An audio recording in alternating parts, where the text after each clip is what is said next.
Yo，2022年11月29號啊，深宵台，我哋今日係直衝主線嘅 Metal Gear。Yo，賢仔，TT 人你好 ，Hi Anson，多謝9LOMON9嘅 follow 啊 ，Hi，呢個好有趣呢個人，喺半個鐘前左右未開台就 follow 咗之後 hi 咯。咁巧我準備開台已經開定個網頁出嚟，見到佢 follow 同 hi 嗰下，我笑撚咗。如果唔係咁巧合，其實我係唔會知咯。其實真係會有人喺台主未開台嘅時候喺個 chat room 留言嘅咩？即係 I mean 係希望同個台主交流，但係正常唔係應該都唔會預期佢冇開台會睇到個 chat， 少少搞笑喎呢件事。仲未爆機，玩咗幾個星期，未啊？呢隻我見人哋基本快極白金時數都85個鐘喎。因為第一次用圖奇。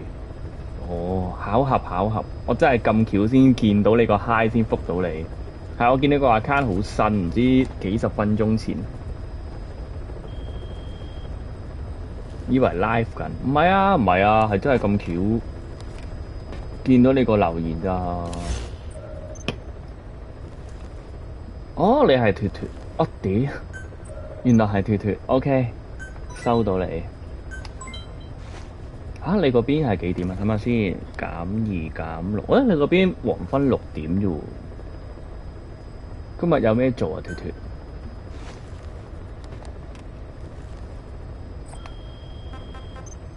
睇下先，晏晝6點咯，-8啊嘛，你嗰邊28號，係咯。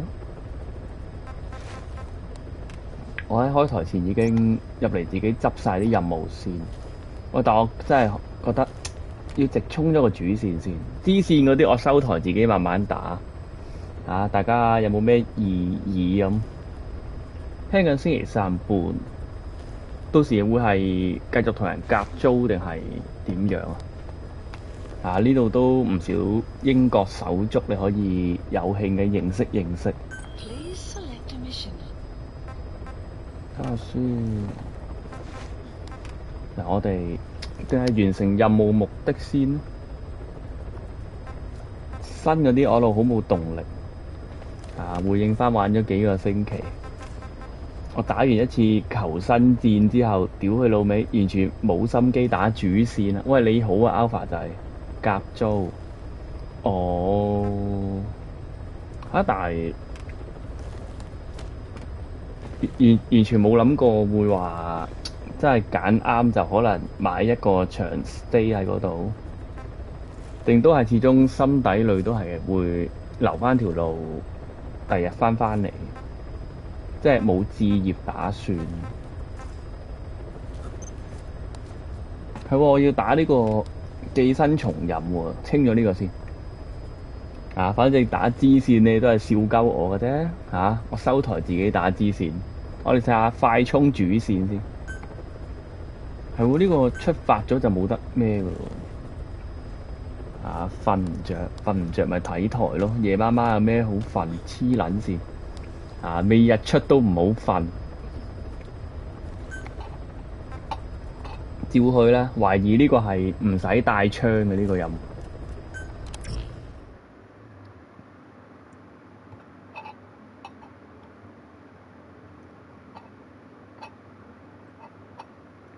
由伯明翰搬去邊度 ？MAN 真係。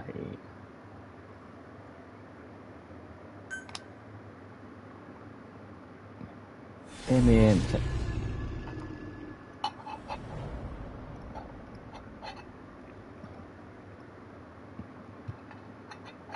Boss, let's go over the situation again. We've got another parasite outbreak in the laboratory on the quarantine platform.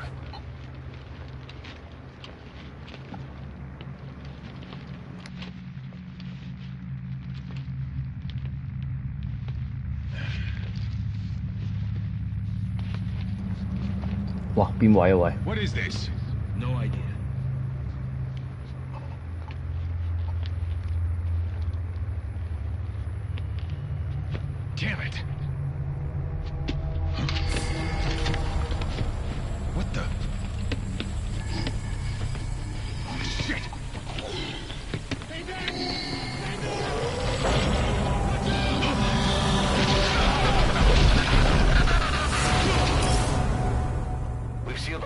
exits to keep it from spreading. No one's getting out. 喂，我想問呢個係關唔關巴哈薩 One 事 of the researchers inside managed to isolate the parasite behind the outbreak. He faxed over his findings. Code Talker's analyzing them now. Why this new outbreak, despite our inoculation? This is still unclear. Introducing the Wolbachia to the infected prevented symptoms during the last epidemic. The parasites lodge in the victim's throat, forming a mating pair. But the Wolbachia turns the male to female.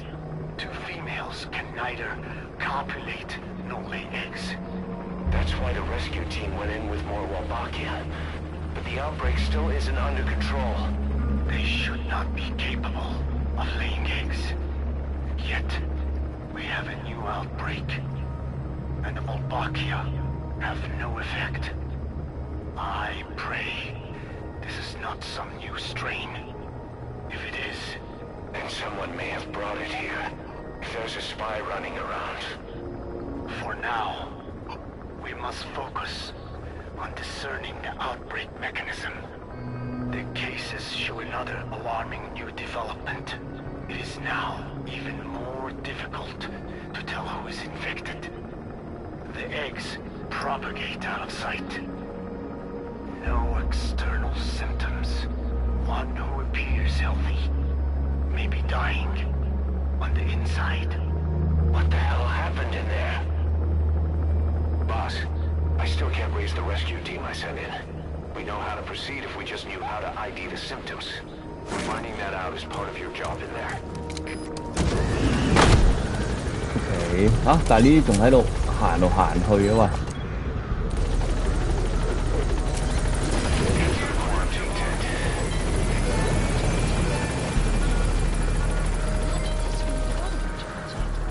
嗱，貼貼話，哦，曼城 MAN 係慢，我就諗 man 係邊度？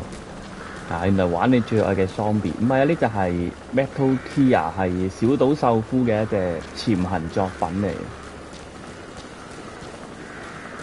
但係有陣時佢會喺佢嘅作品入邊滲透其他嘅元素，可能係啲彩蛋致敬位。 We've just had a transmission from inside. Here's the audio.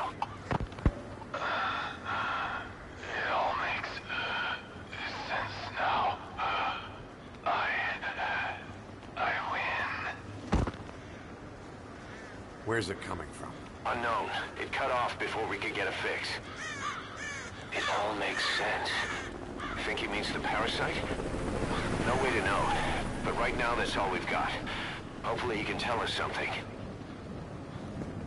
We'll have to close the tent behind you, boss. Don't think the infection's airborne, but...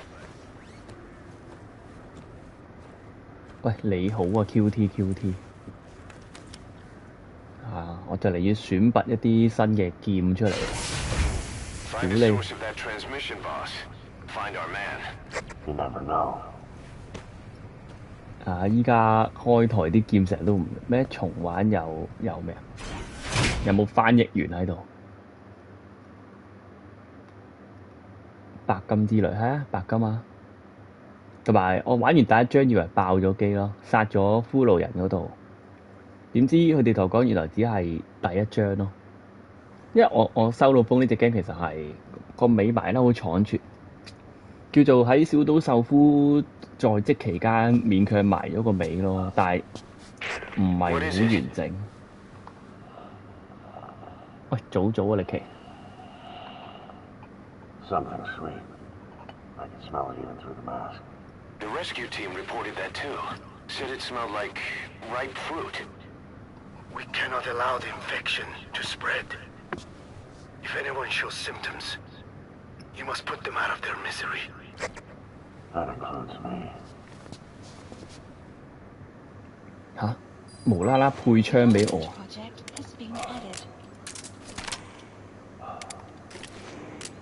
但係唔係我慣用嗰把嚟，係嘛？咩太嬲？瞓唔着食安眠藥。嚇！呢個係邊個嚟㗎？喂，冇跟進開喎呢單嘢。Locate whoever sent the message. He has to be in there somewhere. 喂，師兄，你話我對你個名冇印象嘅喂。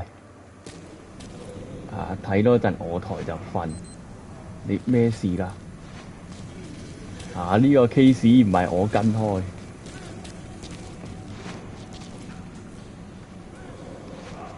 你點樣過去？係咪爬過去？屌，入劇情。Guess the parasites killed him. Don't touch him. He's covered in blood. 點解叫 case？ 講笑咁講嘅啫。呢度嘅 case 有 Kitako 啦。原來呢度開到門㗎，屌！水晶應該唔算。唔知。你哋成日將你哋啲人生問題攞入嚟，唯有當係 case 咁啦。我都唔係好知關我咩事，雖然有陣時，但係幫到人真係好開心。咦？會唔會有嘢執咧？應該係想特登做到好巴哈薩咁喎，呢個位我諗。屌佢老母會突然間起身嘅嚟仆街。冇夜視鏡啊！屌！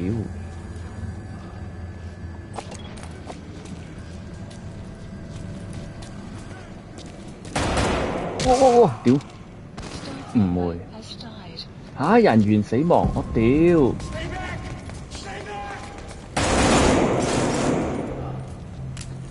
等陣先，可唔可以隻 game 唔會咁係咩？但我覺得呢關好似特登做到有巴哈薩 feel。因為我有睇 YouTube 嗰啲 channel 咧，佢哋玩翻第3集，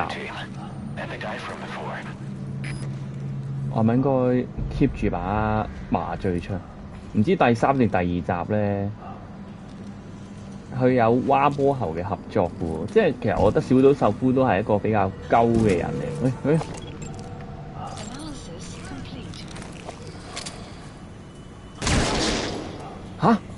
吓？We could count on you, boss. Mission failed. 我嗰班唔係麻醉槍嚟嘅咩？喂，我屌佢老母啊！戇鳩，係咩事㗎？請問？仆街好彩冇開殺錯良民盤啫！喂，冇心我唔係有心殺佢。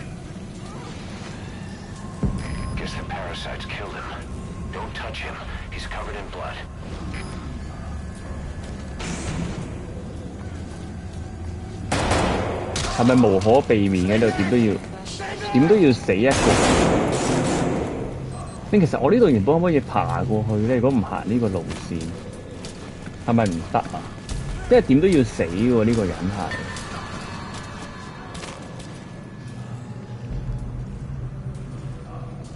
定我應該，喂你好啊 Angie， 喂我想講，剛剛有人 pay me 支持我買 game， 點解咁突然嘅喎？謝，有冇留名係邊位院友？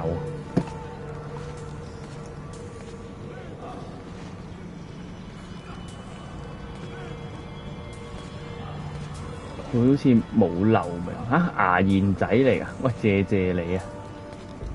咁突然嘅而家我會留意啊，仆街！上次有冇同你哋講咧？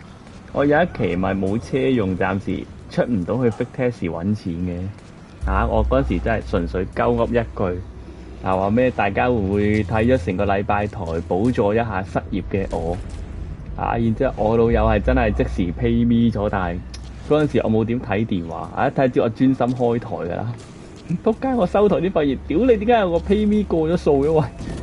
然之後我成場 live 係咁同佢傾偈，就係零提呢件事咯。事後自己回顧翻，好撚差，太專心開台多謝你牙燕仔，好差收爹啦 Angie， 屌你咩？我嗰日望一望個車頂花撚咗圍嘢，你條八婆之前俾你見到我經過，你咪抌嘢抌柒我屌你！懷疑都係你做㗎啦。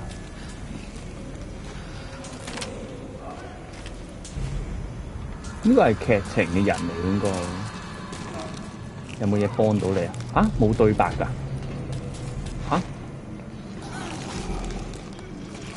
係我做嘅，不要嚇又死。咁呢個咧？呢個我唔殺佢，但係又冇得救啊！啊，我可唔可以？咦？有另一條路線喎，係咪話我聽唔好上去啊？哦，好撚黑喎喂！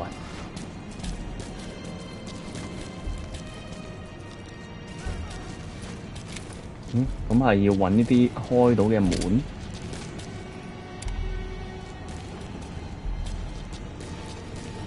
冇。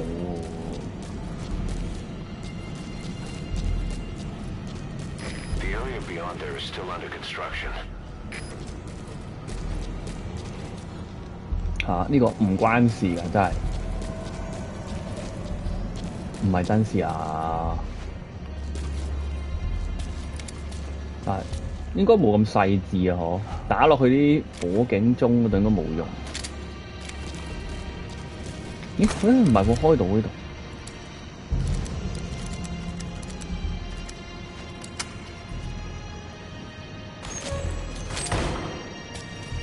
邊度有音樂？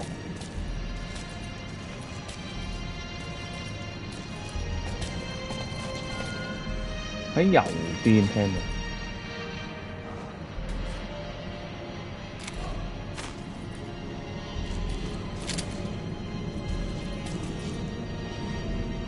好期待鬼路村嘅 MV 鬼路村原來未出 MV， 都係喎，佢都係平時周仔上傳啲歌咁一個靜態畫面嘅，唔知會唔會好似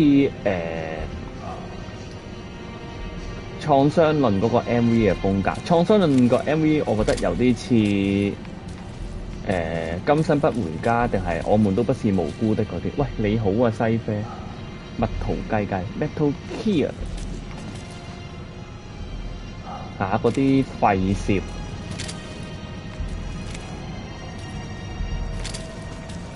講開廢攝，我諗起 Jason 發生咗啲我自己覺得小尷嘅事，唔知 Jason 應該唔會誤會啩？佢嗰日唔知講緊啲咩地方，好恐怖，咁我即刻喺個 chat room 度留言，咁要廢攝一波佢會唔會唔識廢攝呢個 term， 然之後以為我係攻擊佢，會唔會咧？你哋覺得應該唔會啊？唔會產生啲咁嘅誤會啊？應該。佢嗰日行緊邊度咧？係咪銅鑼灣？係嘛？邊度有音樂咧？哇！音樂喺邊度嚟嘅？請問？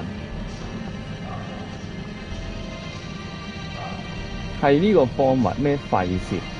如果佢啲廢墟嗰度攝影唔係叫廢攝咩？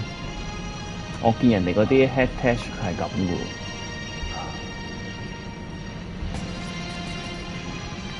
但我唔記得咗嗰日講緊啲咩，我已經忘記咗。I forget 大家都知我月後積分，我只記得發生過咁嘅事咯。喂，冇門冇剩喎，音樂邊度嚟㗎？喂！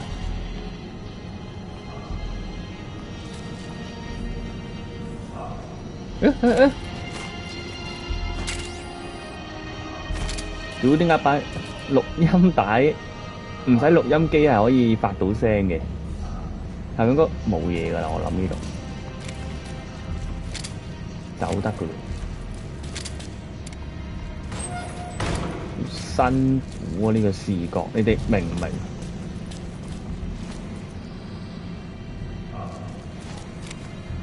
點解有聲嘅喎？條女係等陣先，係咪俾人咬撚緊啊？好似冇撚咗條女，有。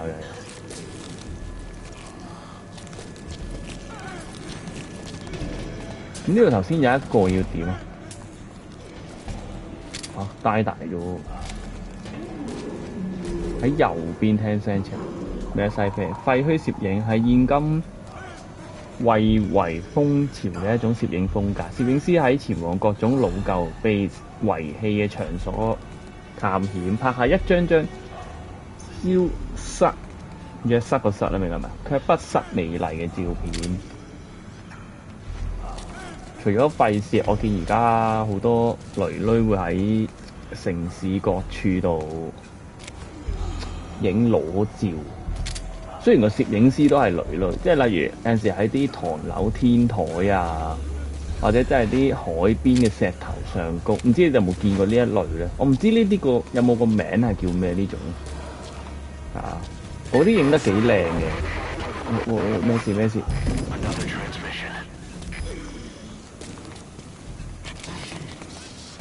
你要上去，上邊有咩？一嚟嗰個囡囡個身形身體又好大。陣時即係都話識 J 就係 J 身軀啊嘛，幾好笑。頭先你哋有冇睇邪教嗰邊？我之前有睇 Will 咧嗰個，佢哋嗰個節目叫咩啊？有阿 Sika， 有愛麗絲，有 Pixel 嗰一兩條仔，我唔記得 Pixel 幾多個。有冇人知我講個節目叫咩啊？有阿岑嘉琪，咁都圍埋每日有啲 topic 鳩 up。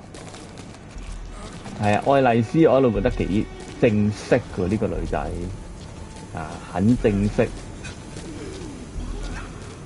頭先睇佢同寶琪上去 JFT 嗰度，應該探索埋。呢個係隊員嚟嘅喎。有冇愛麗絲同號？點解呢啲聽唔到名嘅？有啦。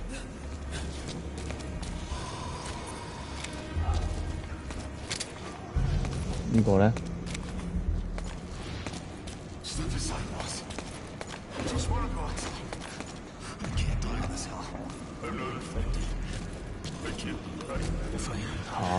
咁隔離房嗰個咧？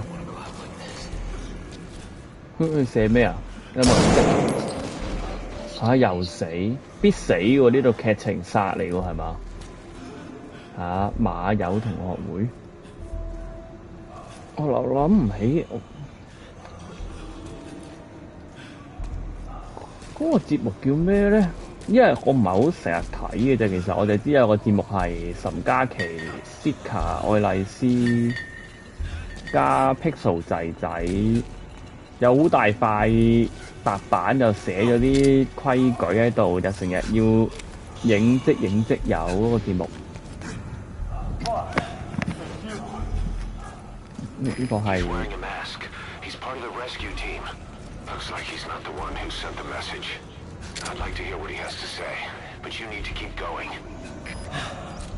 咁嗰啲人點解會咁想上去咧？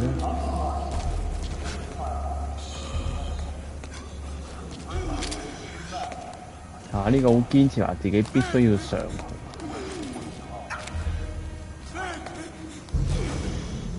MM730 唔係嗰個時段嘅意思啫咩 ？Alpha 仔，因為佢7點半有唔同節目噶嘛。係啊，男女自然觀察學會啊，係啊，脫啱啊，係呢個。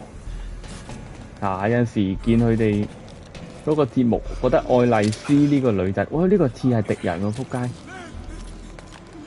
佢見到我係嘛？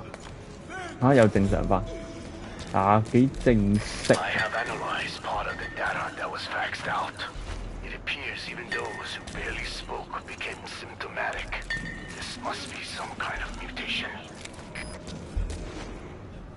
喂，你好啊，熊貓妹，熊貓妹今天有冇開台啊？我呢個呆大咗。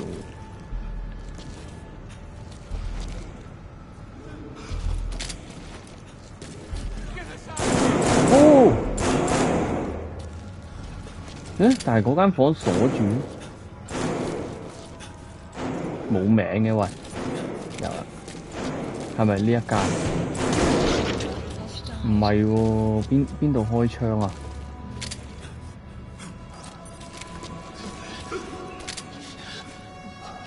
點解我仲未見到喪屍嘅喂？冇，平日做實習冇時間玩。太可憐啊！就係呢個呆大咗啊！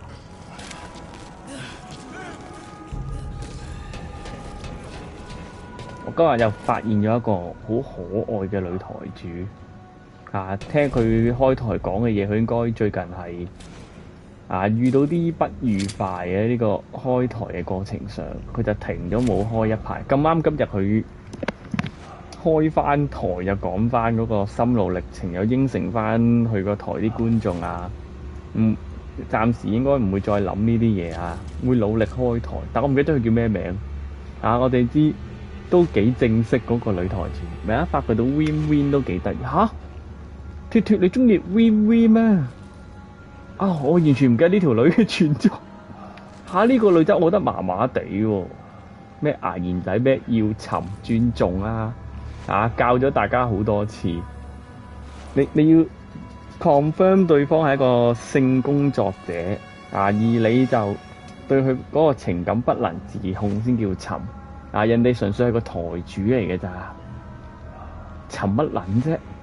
又唔撚係雞咩又有目標想搞覺得好睇咧，咪大家分享翻啫，又想搞同琴操傾偈真係辛苦。咩事？屌你嚇鬼咩？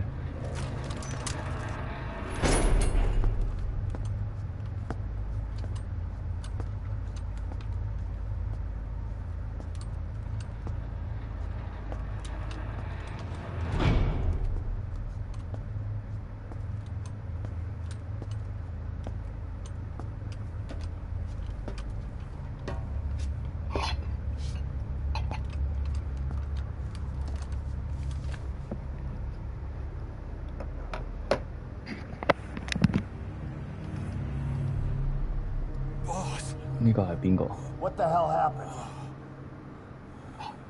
At least you're okay. What's going on? I win. I'm no snail.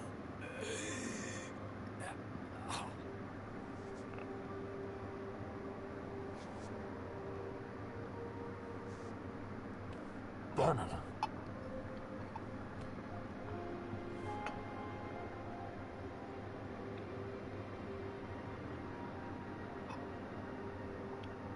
So he sent the transmission. Seems like he had a way of IDing who's symptomatic. But what was he trying to say? Snail. Yes, of course. It all makes sense now. Do not let anyone showing symptoms get outside. As infection progresses, it triggers an overwhelming urge to get out in the open. That's the parasite controlling them. Once outside, the birds will feed on infected bodies, spreading the parasite on land.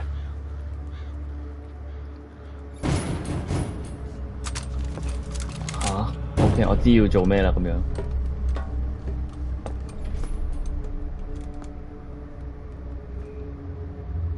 The whole world will be infested.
Shoot, boss! We can't let them outside! Damn it! We can't allow any contagious individuals to leave. Shoot, Snake! 如果我唔開槍會點咧？切就係、我就係諗緊係要殺晒啲人，但係會唔會又係有得選擇？我諗緊個位。如果我選擇唔開槍，就係打低佢哋咧。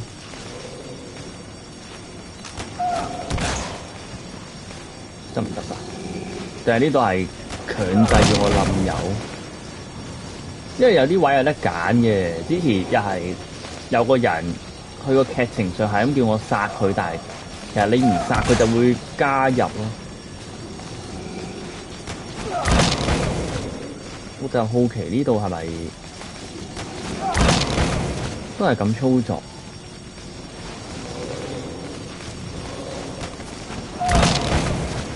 定係我一日唔殺一日都唔會完嘅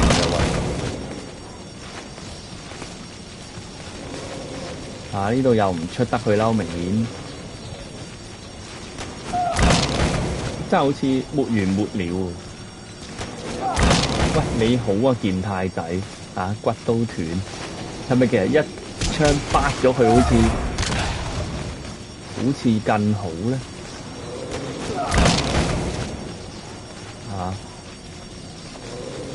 進入呢個無間地獄，你睇下，咁樣撞落去，屌你！正常應該攤撚咗咯，我想講。屌你老味，係咪真係一定要殺㗎喎？唔好逼我殺人得唔得？應該冇得揀。哇，減60喎，仆街！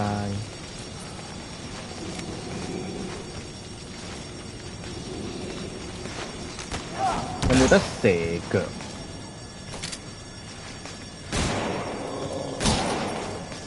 應該冇啊，只有殺咗同冇殺嘅分別。但係呢個又會，呢個真係唔起翻身噶咯。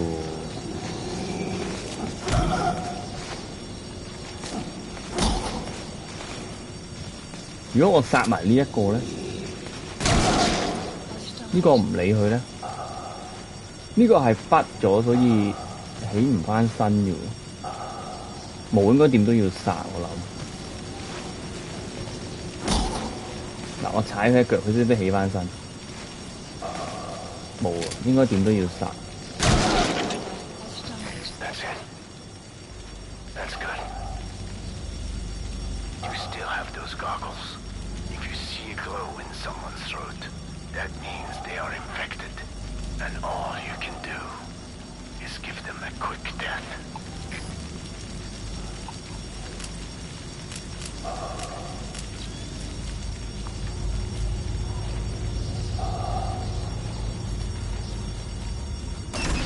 我要翻落去殺翻晒啲人啊！真係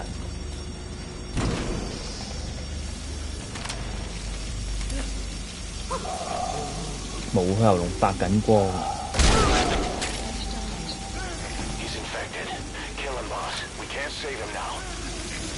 咁即係全都殺佢，其實係咪唯一選擇咧？真係。你老母！你同我講 sorry， 人就我殺，雙手就我污糟晒，你講句 sorry。喂，你唔好攞手擋住啦，仲痛苦啊，老友。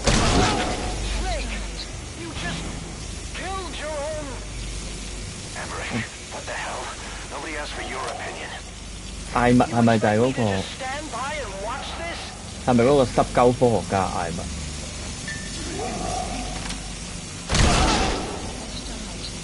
蛇叔應該在哭，冇計啊！因為你救唔到佢，你醫治唔到佢，你只能夠減少佢痛苦嘅時間。仆街！我已經盡量一槍爆頭。係咪錯咗咧？其實我黐線喎，其實真係冇其他選擇㗎。You're insane, Snake. He was one of your men. 定如果我唔殺，我行出火海咧，我可唔可以選擇行出火海啊？我而家先諗到喎，仆街！殺咗咁多人先諗到，如果我衝出火海，唔會即刻死噶嘛？屌！唔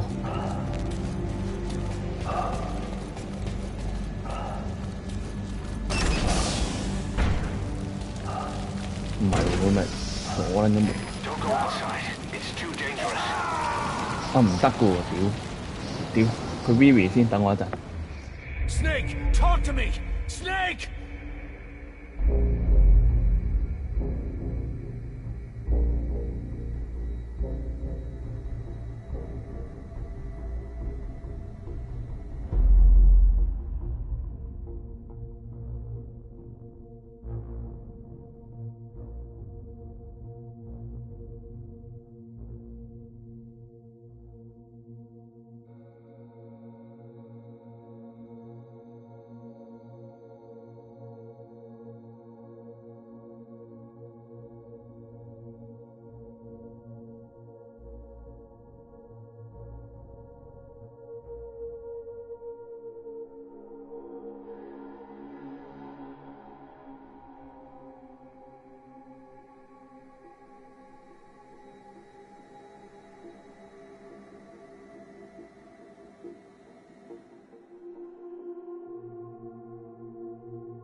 喂，翻嚟，繼續。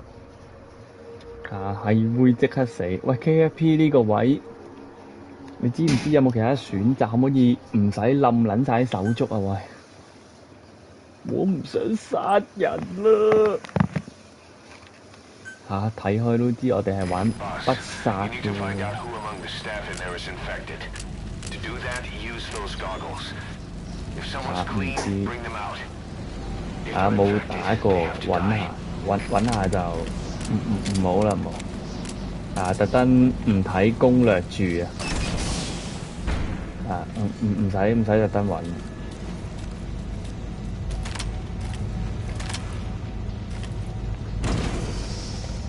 我哋應該 Kill him, boss. We can't save him now. 近期衝晒主線先。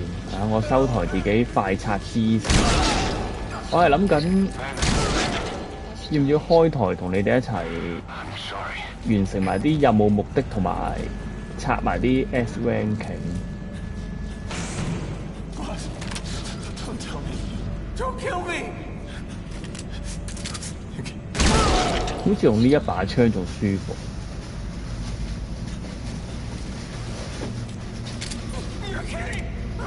點解佢冇鎖定個視覺嘅？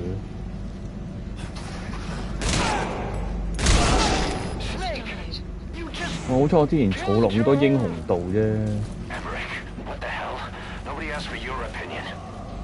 You expect me to just stand by and watch this?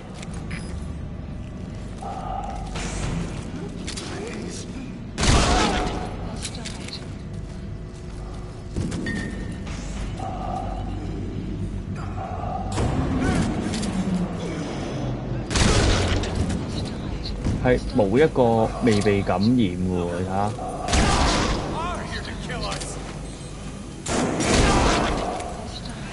我最終點都要全都殺嘅喎，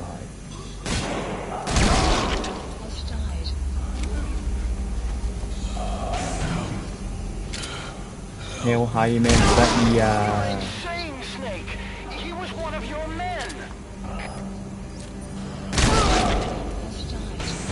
我已經盡量確認每一個喉嚨都真係發光先射，但係根本全部都感染晒。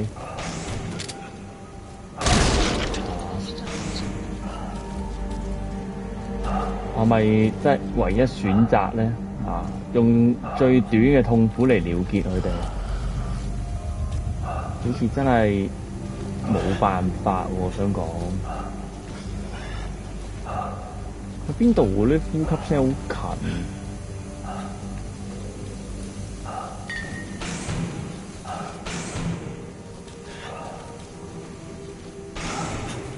啊，呢個啊！ You yourself said we're a family, or was it all lies? They'll kill me. 呢個好似冇，呢個都有。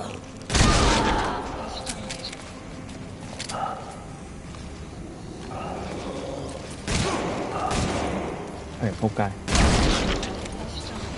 佢多謝我喎。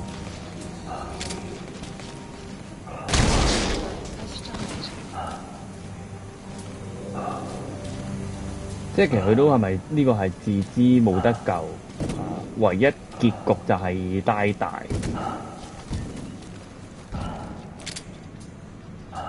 仲有呼吸聲係源自邊度咧？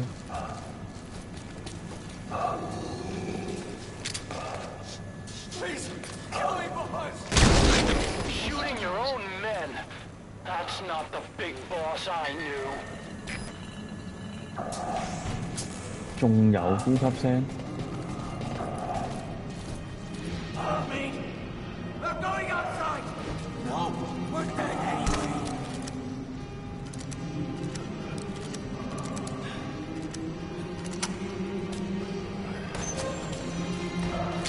Boss! Boss! Hey! Boss!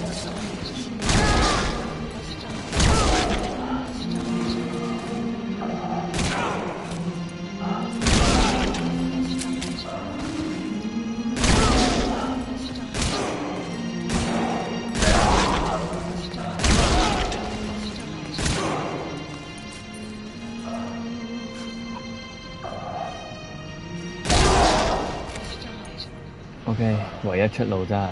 Hang on, boss. Is he wearing a mask? He might not be infected. Examine him with those goggles.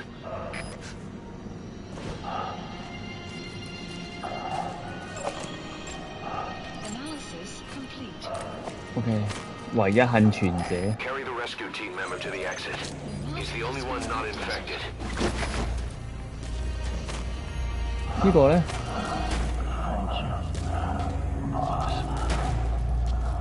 所以頭先我執咗餅帶，應該原本就係呢部機，我諗係嘛？但係我未到嗰個情節入咗嚟，所以佢場景上係出咗餅帶喺地下，冇部錄音機。咩啊？任務43，重點就係清除被感染嘅士兵。OK， 打死晒啦，冇㗎啦。再見啦，手足。冇計，救唔撚到。但係點解會傳染嘅咧？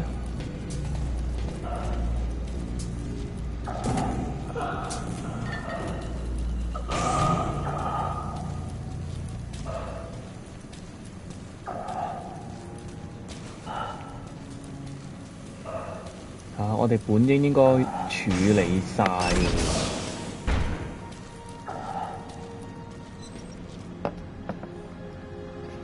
Not a survivor. Unlock the door. Wait, 咩事咩事？ I don't think I made it after all. What? You just checked him. Could it have progressed this quickly? Boss, take another look at him with the goggles. 屌你真係一個都唔俾我救！ He is infected. I don't believe it. Maybe it got in through my wounds. Waiting now. All of them. Do it. 我諗唔關傷口事啊，應該因為佢係黑人啊。拜拜。 I'm sorry, boss. Has died.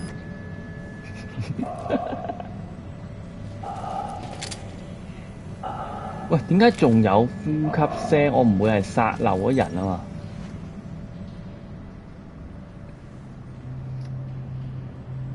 我隻角有冇變大到？你哋話隻角係？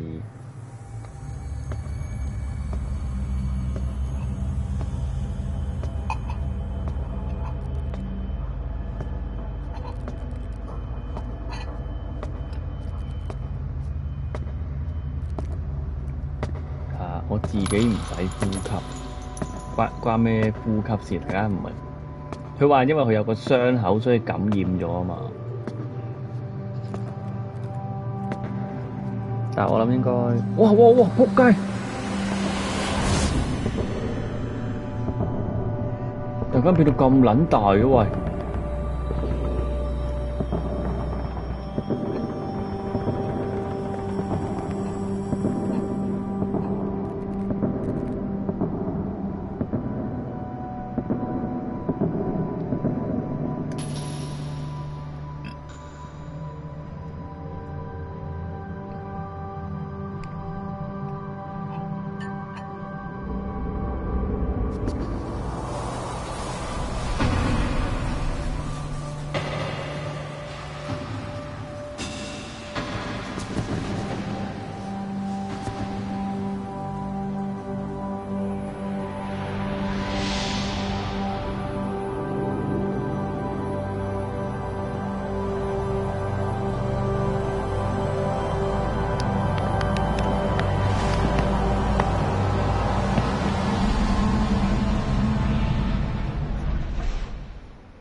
哇！黐撚線，構成2000英雄度，好彩扣完仲有25萬。但係好撚辛苦，呢啲人唔好再做喎。屌你玩咁撚耐，不嬲都不殺主義，黐撚線一鳩唔知夾我殺咗10幾人啊！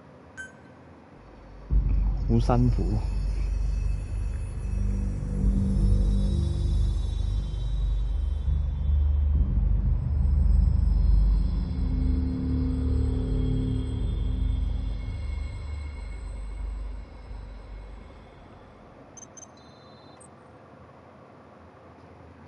有真相，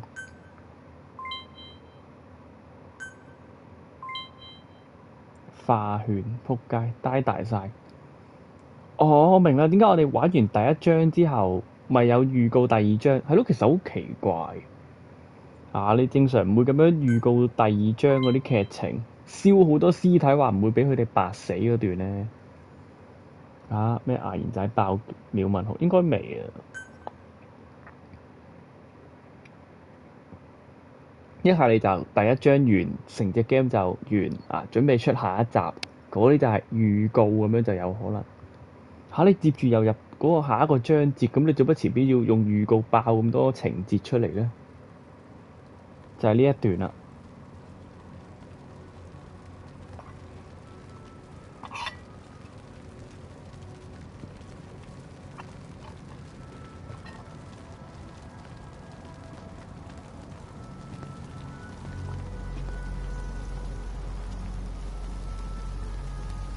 There's nothing we could have done for them.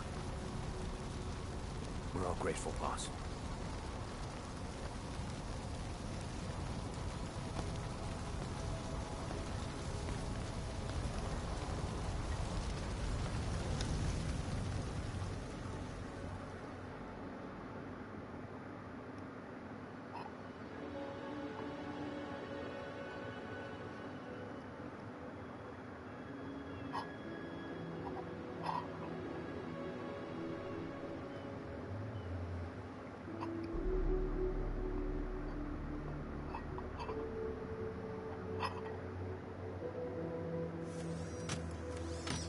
It's your fault!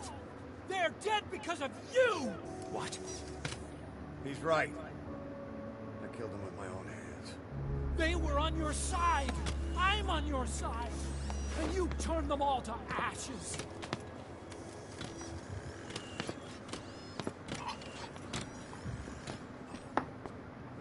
They wanted you to shoot. It was that or be burned alive. Come on. Let's get this over with.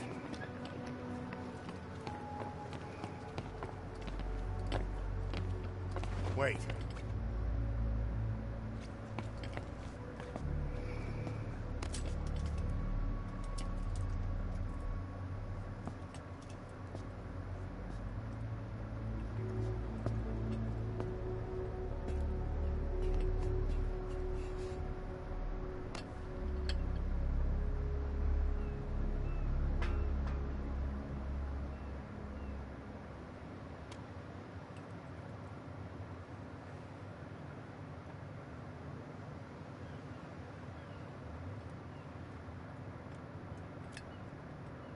Scatter your sorrow to the heartless, see?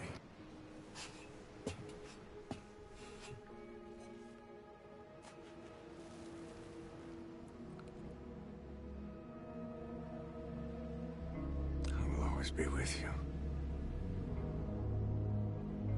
Plant your roots in me.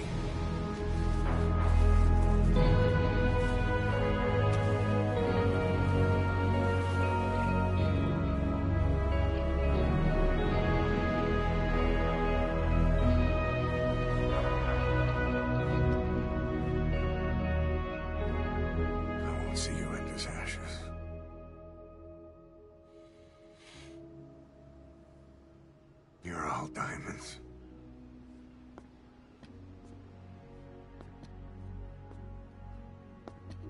We're not burying them at sea. What then?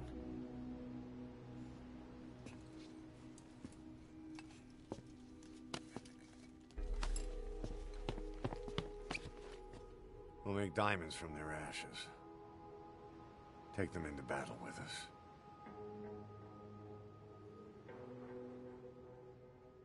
A shining light to our brothers in arms, even in death.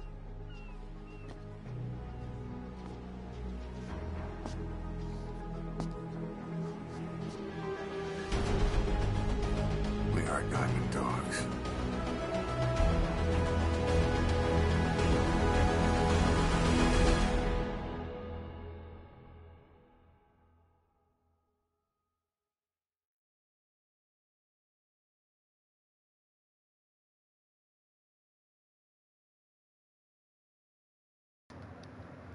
喂，你好啊，牙佬，仆街佢係咪擺骨灰入口？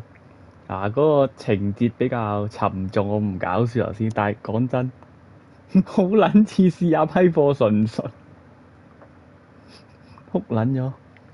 但係我仲諗咗一陣，佢意思真係將嗰啲骨灰整鑽石啊！屌佢老味真係喎！10鳩幾人嗰度啲骨灰整埋粒鑽石會有幾大粒呢？我想問。我哋聽一聽嗰個主線錄音帶。I don't know how you do it. All I could do was obsess over revenge, doubting my comrades along the way. But even after all we've accomplished, the phantom pain never let up. If anything, it just got worse. But you understood that from the start, didn't you? From the moment you opened your eyes in that hospital, you knew it wouldn't go away. Yet you've been fighting the pain and confronting your phantoms the whole time. Knowing full well the battle would never end, not till the day you die. I respect that now, more than ever. It's an honor and a privilege, Big Boss. 係咪過咗呢一關之後，我個手臂就會永遠閃閃下？咩啊？啲人做鑽石用好少骨灰，但係所以我就話頭先佢有咁大量嘅骨灰喎，佢一係就整晒咁，你唔係整一半又整翻倒落海咁奇怪啊？以為吸8分，真係有啲似嘅。應該要清一清嗰個錄音帶，佢先會出新任務。屌，懷疑優衣個冚家產做嘅又係係整少少用嚟紀念。閃閃下咩嚟？咪就係頭先佢話要將啲同伴整成鑽石，就係傷咗喺嗰個隊隊徽啊，應該叫嗰個章嗰度咯。Well, Doctor, I have the report on the incident at the quarantine facility. Assuming the vocal cord parasite underwent a mutation. The only plausible explanations are exposure to some high-concentration mutagen, or radiation. As you know, some of the staff at the quarantine facility were infected with the parasites.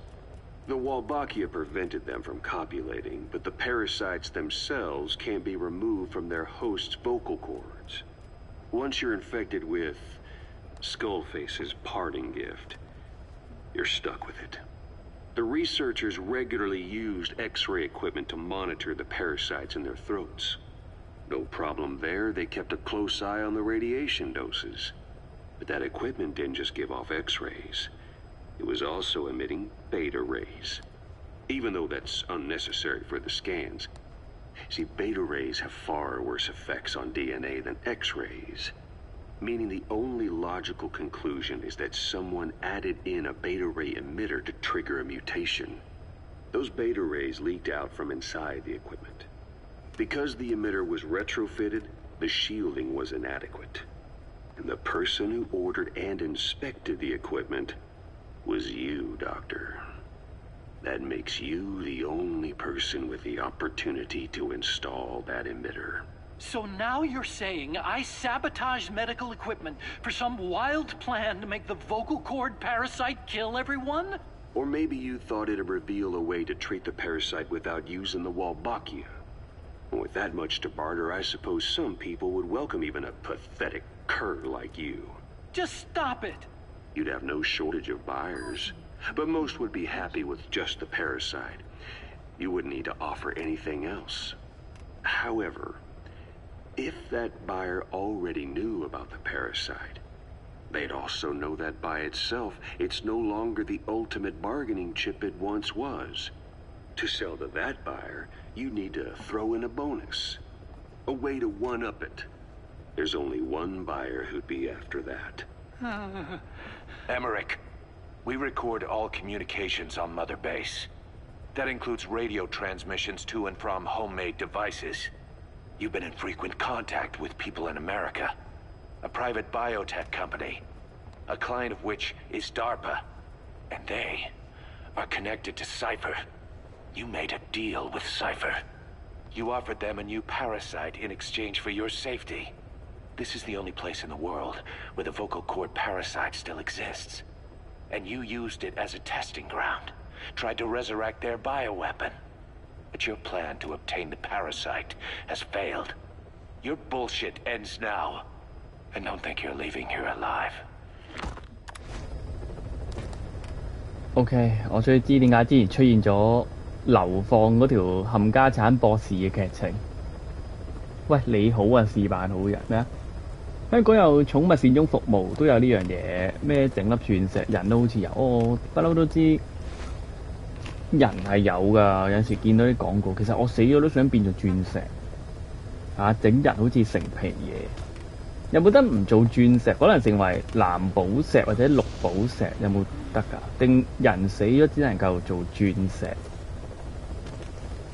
啊！我都想成為鑽石喎，死鳩咗之後，應該仲又係啦。真相，聽埋呢個先。12 hours after exposure to the blood of a symptomatic colleague, I found myself making my way up the stairs to this room. And I am not alone. Everyone who's infected, we've all come up here wanting to get outside. I know full well I mustn't leave, given the possibility I'm infected. Yet, I can't contain this urge I feel inside me, like the alcoholic who tries to make any excuse for one more drink. Every step I took up those stairs filled me with this sense of bliss. I still have all my wits about me. It took no time at all to rewire the electronic lock, and open the emergency exit. Then, just as I was about to set foot outside, I finally realized what was going on. This desire for freedom is not my own, but that of the vocal cord parasites inside me. They want the ravens to feed on us, pecking us to death, attracted by these sweet secretions. They have mutated to facilitate this. The sweet smell is powerful enough to attract even a species with such a weak nose. So, before the parasites take complete control, I must. Most of the staff in here are already infected. At least, everyone I've looked at is. Infection with this parasite causes a high fever in the pharynx. I have modified a pair of night vision goggles to react only to this temperature range. With these goggles, you can identify who is infected. Other infected will, like me, feel compelled to make it outside. If the ravens get their meal, they'll head for land next. That cannot be allowed to happen. OK， 應該係聽住咁多先。咩好長？等我陣睇下先。琴操話黃寶石都得，黃寶石冇乜 feel。自己比較喜歡應該排名係藍、紅之後綠。其他顏色好似另一啲嘢嚟。骨灰鑽石嘅顏色係天然嘅，鑽石嘅顏色取決於鑽石中嘅硼元素。硼同埋碳嘅結合越多呢，藍色調就越強烈。實際操作之中，就唔會人為干預鑽石嘅顏色。用於骨灰鑽石生長嘅設備可以防止大氣中嘅氮原子進入到鑽石晶格之中。一旦有氮原子進入鑽石晶格，就會導致骨灰鑽石嘅顏色呈偏黃色。我唔中意偏黃，即係黃同藍兩種。應該就係白光帶少少藍，唔會係藍寶石咁藍咯。藍寶石好似係兩種元素壓出嚟。其實紅、藍、綠寶石有冇另一個名？咩紅綠都係完全另外物質。好似又唔會叫佢哋做紅鑽、藍鑽。佢哋其實係咩礦石嚟嘅咧？其中有一集紅底褲超人去咗煤礦場拎起嚿煤，用手碾到嚿碳變鑽石，咁啦戇鳩嘅咩？我淨係知佢同閃電俠都可以圍繞地球，唔知點樣快速移動就會改變到時間啊！係唔知去未來定回過去，唔記得啦。有冇新任務？仆街！我想返去沖個涼先。啱啱殺撚咗一堆手足，嗰集救女主角，冇乜印象。我比較少睇 Superman。細細個有線兒童台都係播呢個 Batman 多。佢圍住地球反向飛，係咯，我淨記得佢同閃電俠都有類似嘅。狗狗你好。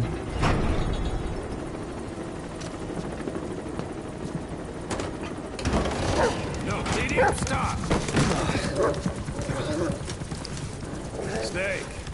Now that would explain it. Sorry. Guess I've been away a while. Shouldn't be such a stranger. That's a bad example for the men.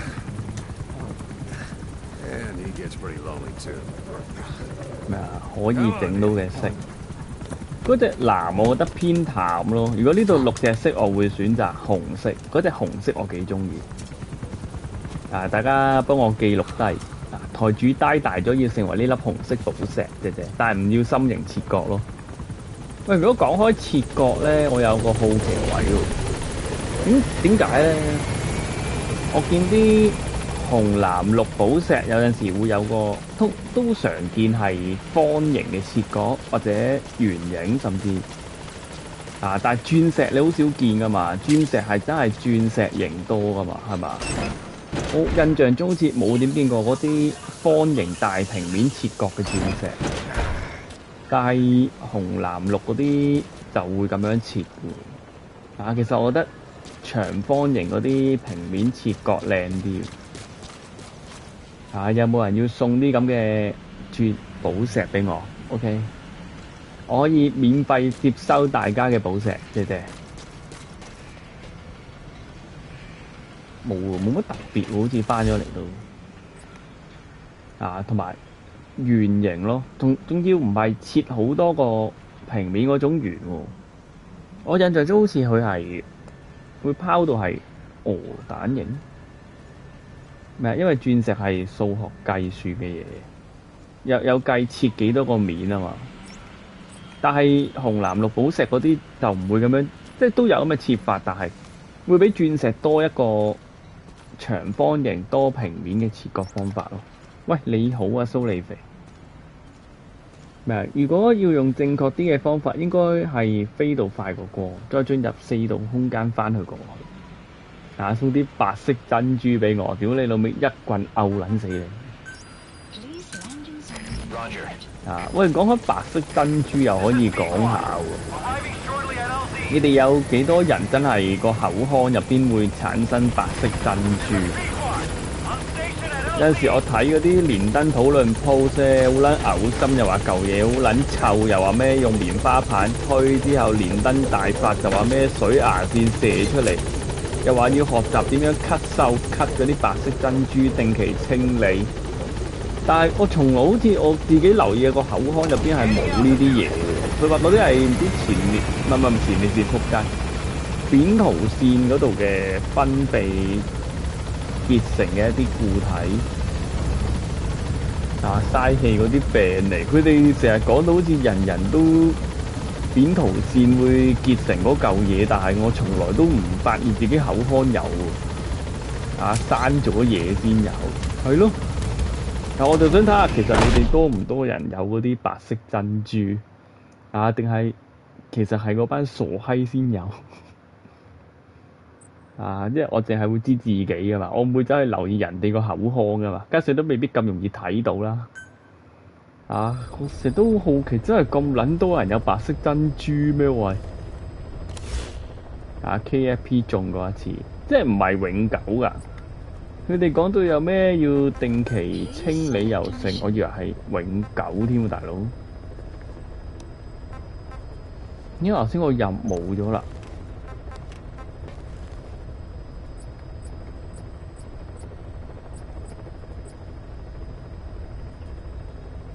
有回想，都係發炎 Angie 冇識個人話有，定我講緊另一啲，我講口腔嗰啲啫。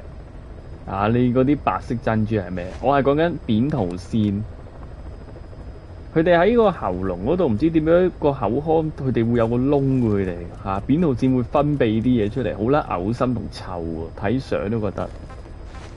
同班臭毒撚一樣咁撚臭，好撚辛苦啊！呢啲飲，我哋要挑戰下係咪？係發炎我成日見佢哋嗰啲形容，以為係恆常會分泌出嚟嘅嘢，我就好撚好奇，咁撚多人有嘅咩？我自己就從來沒有，原來沒有，從來都沒有。佢哋長期發炎，咁仆街睇醫生啦，屌佢！咦，我老友牙早收撚咗台啊喂！頭先我仲喺度掛台睇緊早打呢個 DBD 仲有邊個開緊台？我見阿貝爺係咪玩緊 RP？ 如果第日我有個好啲嘅電腦，都可能試下玩 RP。鳩鳩地進展劇情有一晚，係咪好似好舒服？啊，又唔使諗咩白金。我睇下可唔可以揾翻我今朝睇嗰條女俾你哋先。我今朝睇嗰個台喺邊？等我一陣，我而家 follow 咗好撚多人咧，唔係好記得邊個打邊個。等我一陣，好正式啊！嗰個女仔，我想講係呢個你哋可以睇下。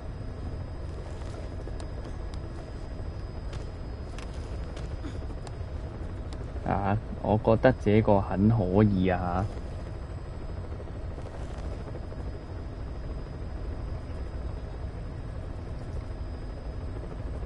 嘿，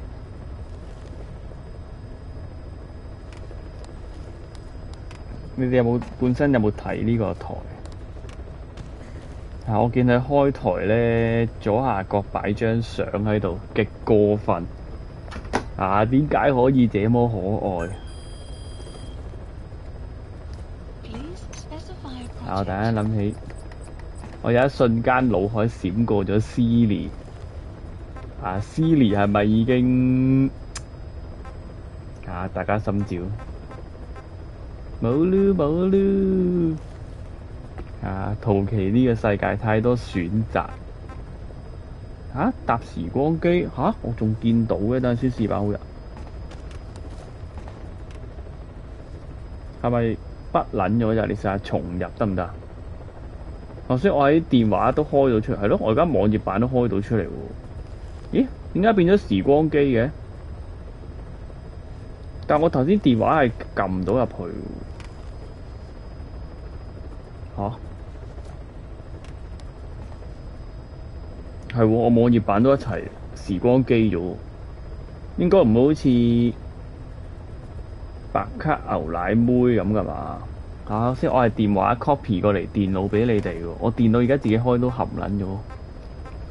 陶奇真是很戇鳩，我上次話要升嗰支錐係呢一支係嘛 ？MRS73自己查名揾。其實用呢個斜動呢個指令，你哋可以撳嗰個心心 follow 佢咪得咯。我有冇記錯咧？你哋之前話追係用呢一把係嘛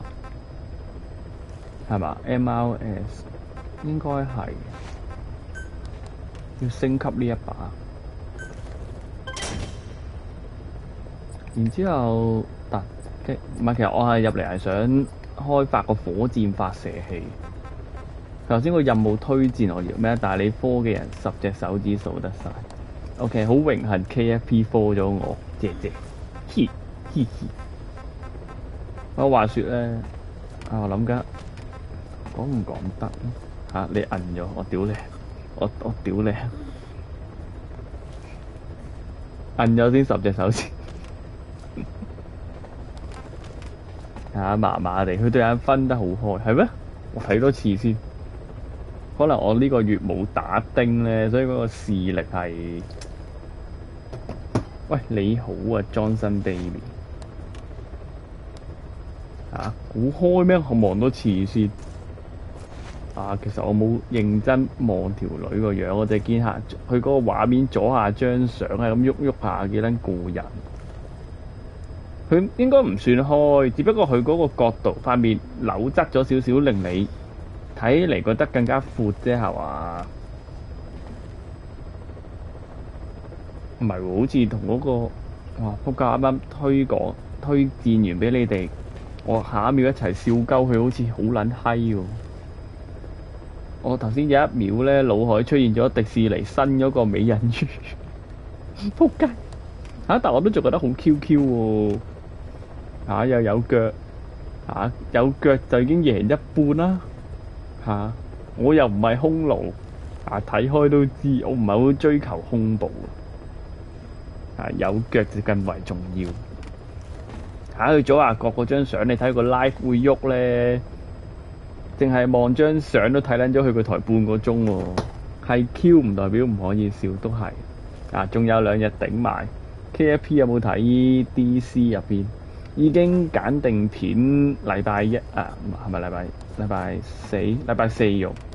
咩？我係匈奴真心喎、我邊會係匈奴啊？琴操從來都唔在意個大細腰腳更為重要喎、佢係骨奴KFP 就識啲嘢啦骨感更正。雖然愛登士家庭嗰個媽媽原來都幾大波角色，但係整體成個身形都係骨感同埋有嗰種，我唔識點形容嗰種好蒼白，可唔可以叫死亡感但係利申翻我並不是戀屍癖的姐姐。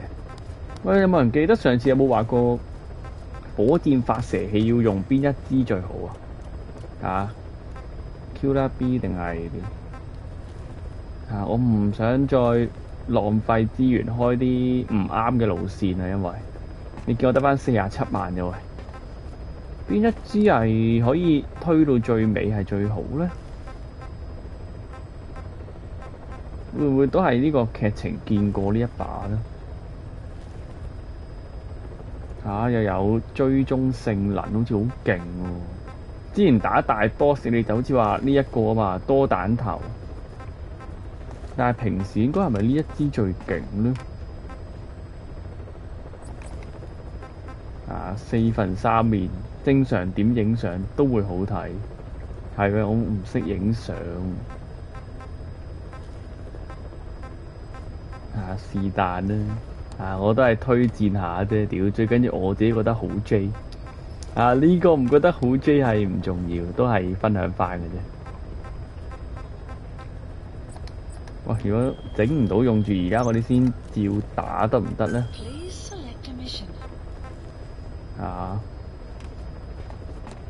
推薦火箭發射器，唔俾用弱雞帽同埋反應模式啫。咦？咁其實我照用地雷捉到一個都係達成㗎咯，係嘛？我記得嗰個路線喺呢一度應該，呢條直線落啲戰車。你哋成日咁樣齋托又唔介紹翻啲女女俾我睇下，我真係哭撚咗。咦係喎，我記得我之前驚唔記得位我喺度 mark 低咗黃色呢一把就係你哋推薦嗰把咦應該係呢把 TP 喎，仆街我升咗乜撚嘢咁頭先係嘛？咦又好似唔係喎，把追好似唔關事。是但啦，就咁出發先。最緊要有冇帶地雷？有咩真係乜都夠膽食，集郵係唔同啲。咩事呢個你咩事㗎？你真係覺得嗰個女仔咁差咩？認真呢？都唔係咁差啫。如果我呢一個任務換角色咧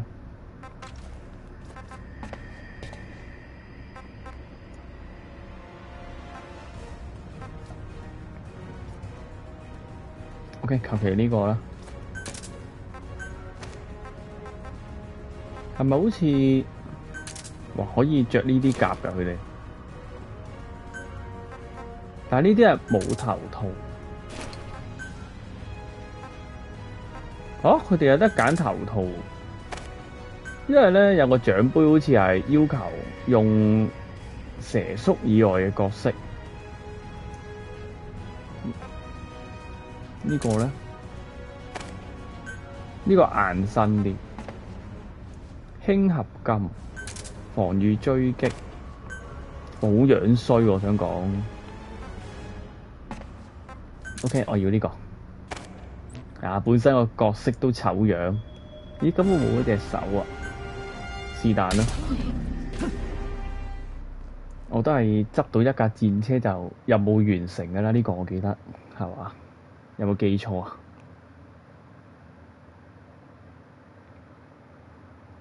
喂，但係試版好人，你唔好以為咁樣話完我乜都夠膽食就唔使推薦返啲女女喎。但係我又諗起嗰啲負債人嗰啲咁嘅仆街，陣間抌個麗姐出嚟都係掃興。啊！呢班撚樣每次港女好中意攞麗姐出嚟 Objective is 掃 to 興。 eliminate as many enemy combat vehicles as you can. For this mission, we're backup for the guerrillas' offensive. That means our mission isn't over until theirs is. Keep an eye on the remaining time. 啊！點解我換咗角色佢都叫我 boss 嘅？ Out a single vehicle. As for payment, the more vehicles, the bigger our paycheck. So give them a real fireworks show. Check the target's locations on your map. Once you've spotted incoming reinforcements, their location will be added to your iDroid too. 嚇、明明我換咗人，佢都叫我做 boss 咯，叫咗。大，佢根本冇分到個角色咯，我想講。啊，咪係叫我做 boss， 應該係邊一度啊？係咪應該戰車會經過嘅地方？ Marker placed.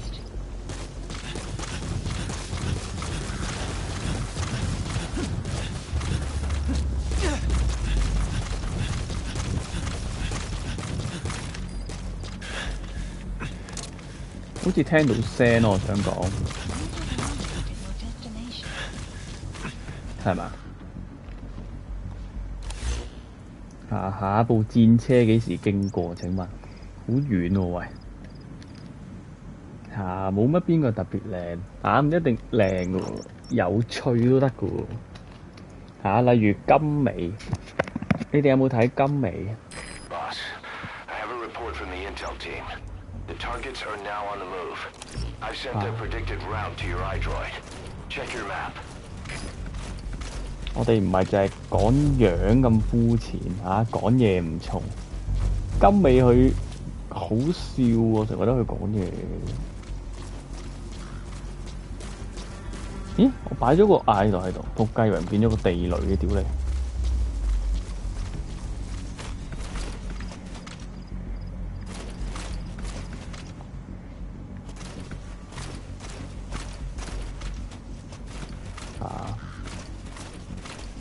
然之後睇 Silly 咧，就好似睇一個會講粗口嘅小朋友打機咁樣。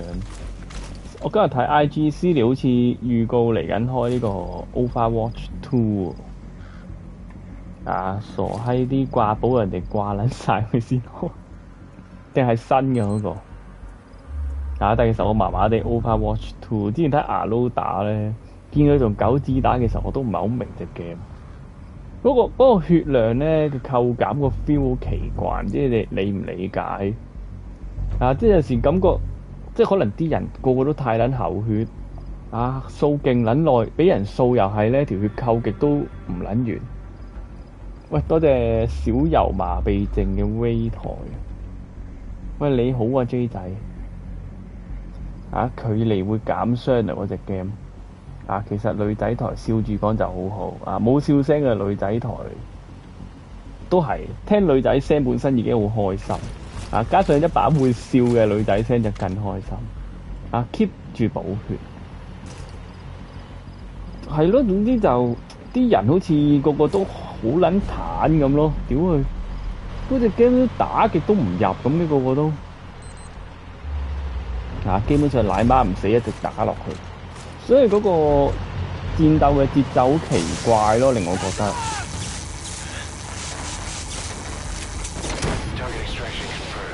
OK， 完成任務，但我想去 Vivi 喎，啱啱俾人威咗台。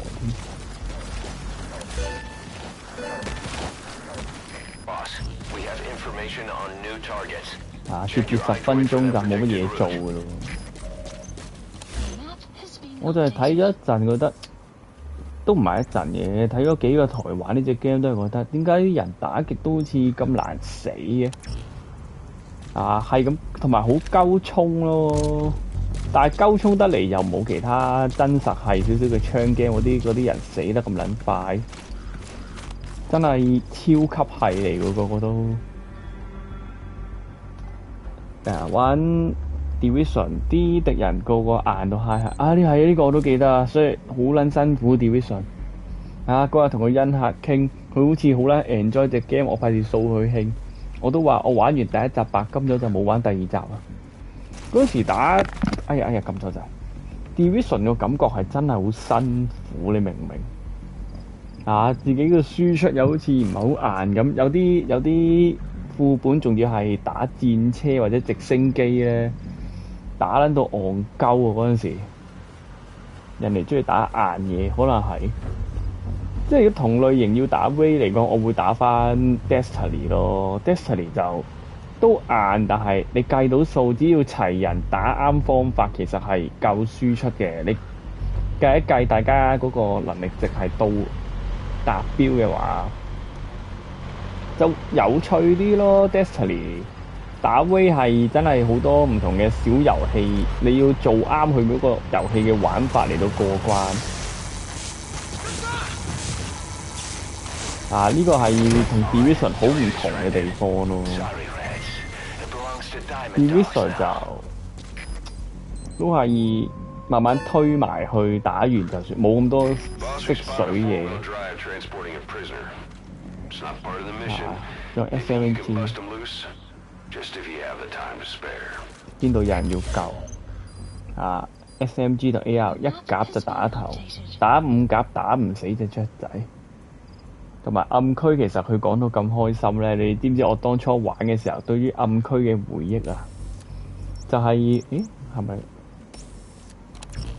其實我對於暗區嘅回憶咧，就係有啲人要行開之後，成班就喺嗰啲避難所入邊企喺度，其實入邊有啲垃圾衫俾你買噶，嗰個就唔撚買，就企喺個庇護所入邊等人翻嚟咯。淨係記得呢啲咯，講真，對 Division 冇咩好回憶啊！但係見佢開心得像個孩子，一定係唔掃佢興噶啦就。但係講真，自己體驗都覺得係咯，打寶 game 咯，槍版嘅 Diablo。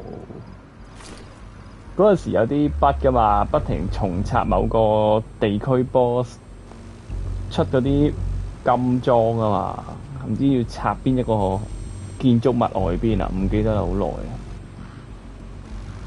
但係其實嗰個人淨係會跌某幾件部位嘅裝，其實你淨係拆嗰個係唔齊裝噶嘛，都係。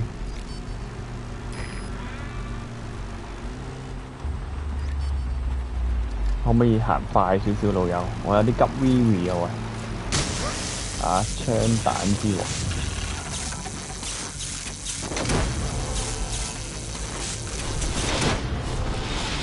把嘢叫乜名唔記得咗，唔記得啦。不過大家都係插把金槍啫嘛，好似就係金手套。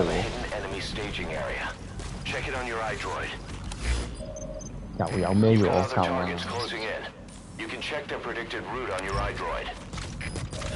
射像唔記得啦。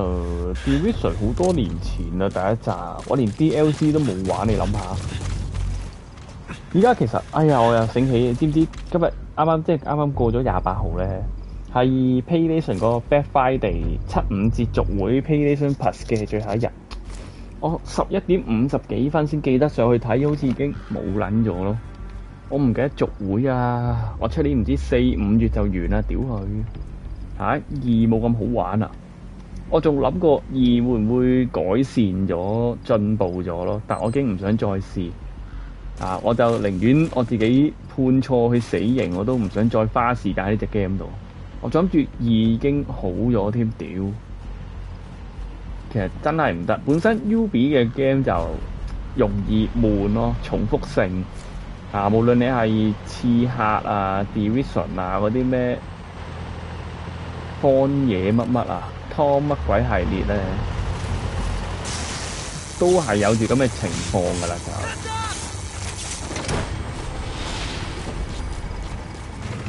嗰扎 Tom 乜系列係隻 Rainbow Six 好啲咯。Rainbow Six 呢啲回合制鋪清嘅 game，每一場配唔同嘅人，敵方唔同組合都叫有啲變化俾你玩下咯。如果唔係頭先講嗰個咩我唔記得叫荒野乜啦，佢有2隻㗎嘛。都係重複咁樣大地圖收集，啊，同 Far Cry 嗰啲又係差唔多咯。哇！呢個好靚呢，有紅色，我中意喎。屌，係咁扣我英雄度，仆街！仲有冇啊？唔有一架喎。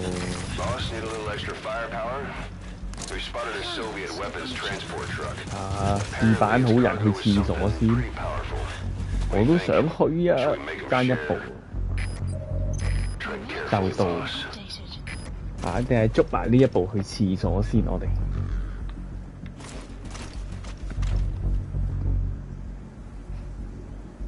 咦？唔係喎，點解啱啱先威台小遊啊打到3點？對上一次睇佢唔係話咩要講功課定咩咩？啊！但係定已經做完晒啦，原來。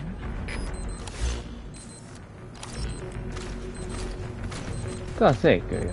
依家星期2，啱星期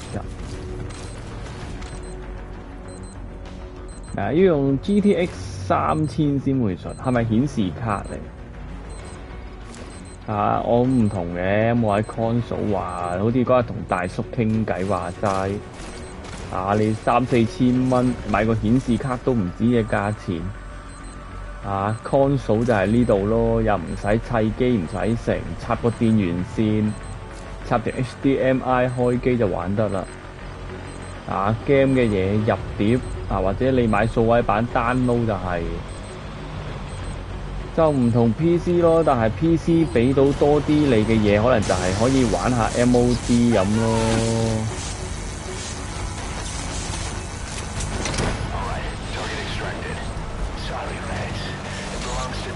嚇，佢全睇唔到㗎。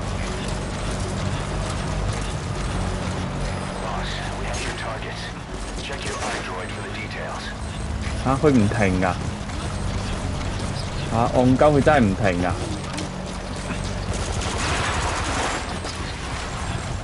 OK， 佢失控。哎屌，撳錯掣。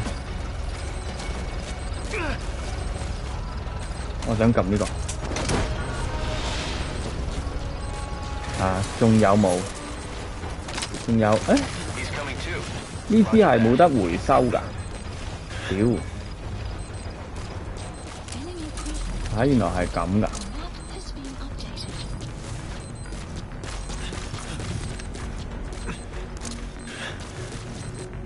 係咪仲有2架嚟緊？唔係喎，好遠喎，應該嚟唔切我諗。原來嗰個武器係唔可以連埋架車攞翻倉㗎，以為可以賺咗佢添，仆街！2分幾，你覺得佢哋嚟唔嚟得切啊？屌我捉埋呢度，我都去個 Vivi 先，屌你！試版好人就去撚咗廁所，我都好想去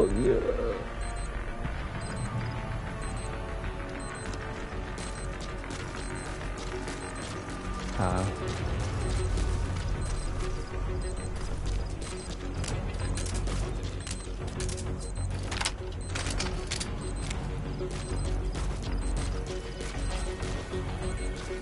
正常應該捉後邊嗰部先，前邊嗰部電停咗，後邊嗰部會跟住停，係咯，佢孖住你，咁啱。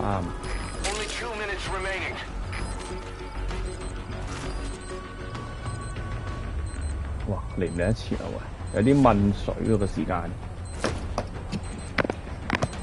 但我冇升級到。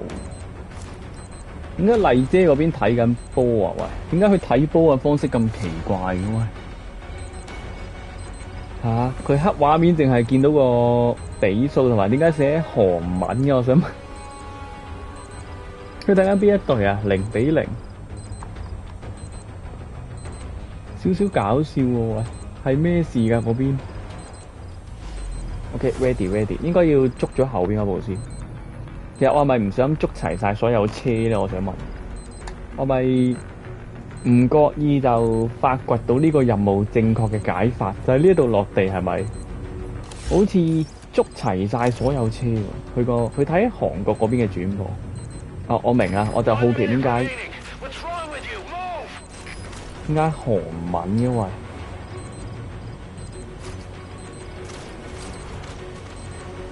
我可唔可以快啲嘅嗰兩部車？即係其實我應該要行前啲嘅本應係嘛？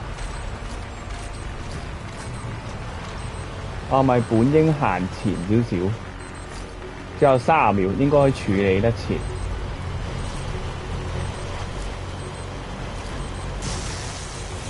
後邊嗰部係咪會跟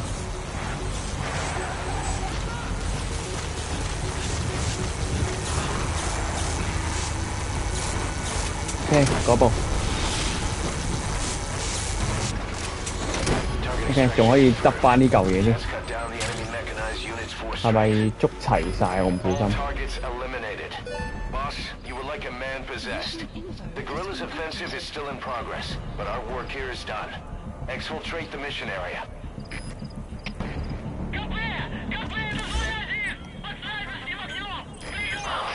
Damn it. Soviet reinforcements incoming. Tanks and a gunship. And you're the target. Looks like we pushed the Soviets a little too far. Boss, those Soviets are a threat to the guerrillas. Okay, 直接搭直升機走啊！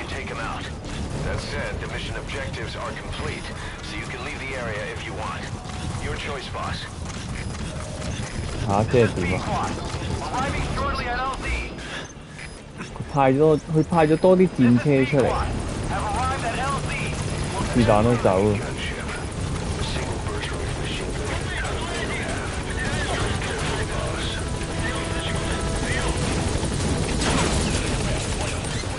OK， 過另一邊射佢老母。咦？我呢邊冇機槍啊！屌你嚇鬼啊！咦？仆街！我敵人喺邊撚度？幫我射爆佢！屌你喺邊啊？嚇！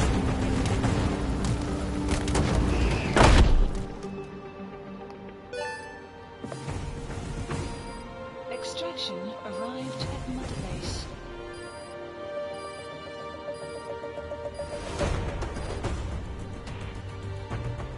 Mission complete. Great work. 我屌你啊！做得咁好都係得 B， 戇鳩 game。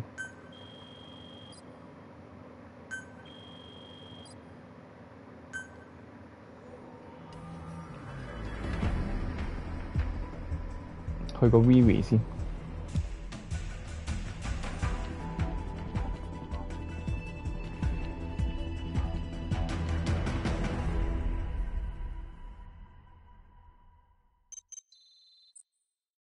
Good. You captured it alive.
返嚟繼續咩啊？時間夠快先至 S。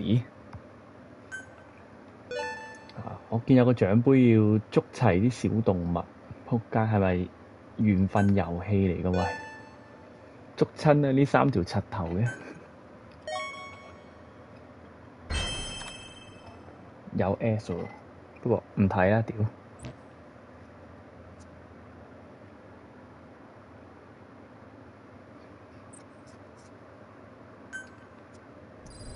咦？點解咁都有錄音帶？我想換返個人。 It's about the quarantine facility. We've more or less figured out what caused the mutation in the vocal cord parasites. It was the radiation from that scanner. And the one who installed it was Emmerich. I've added a tape recording of the interrogation. You should listen to it. 即係出個任返嚟有新進展啊！屌個傻閪科學家到底搞咩啊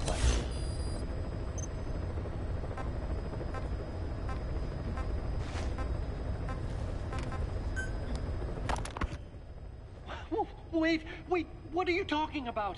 Just what do you plan to do? Present the charges against you and render an appropriate punishment. You're gonna put me on trial? Call it what you like. What's the meaning of this? Out of here. All of you. Back to your posts. No, hang on. Huey has killed their comrades and interfered with their lives. They've had all they can take. Kill that son of a bitch! Kill him! Kill him! Stop! This is insane! You have no evidence whatsoever. You say you're an army free from government. You talk big about being a nation unto yourselves.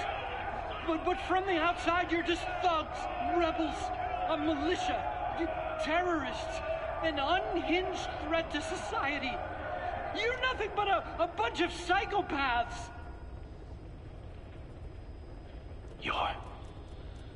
So you're not with us? No, I didn't. I thought we were on the same side. That's too bad. I didn't mean. Men, you will have justice.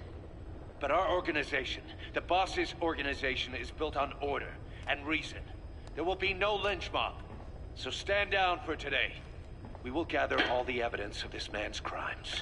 And then he will be tried. Dismissed. What do you think you're doing? Go ahead and execute me. It'll be murder in the eyes of the world. You've lost your minds. Don't you get it? You're seeing phantoms. Just look at that dog. No, you named him D-Dog, but it's obvious anyone could see that's a wolf because you're all a bunch of wild dogs. You wanted to believe he was too, to feel some connection, to fight your loneliness. You wanted something to cling to prove you deserve to be alive. You wanted to forget the death, your sins, so you'd cling on to dogs, or wolves, or even Big Boss. The boss is the same, isn't he? Every one of you is alone. That's why you suspect your own. I know, because I do the same. I'm one of you too. Alone.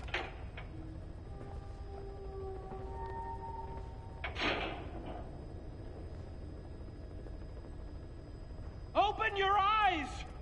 What you're doing is murder! Plain and simple. All you ever create is war! War and violence can never lead to peace!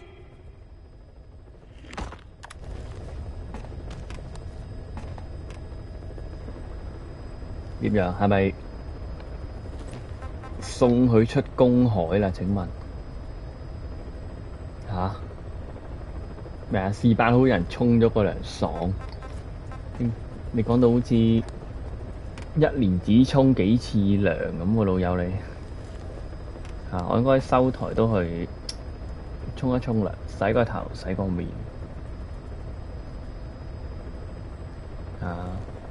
又而家等緊媽媽起身，應該都接近起身等佢起身就有嘢食但我點樣？我可唔可以換翻 Big Spot 翻嚟先啊？喂！如果我而家翻基地咧，有冇劇情啊？如果佢哋而家咁激動？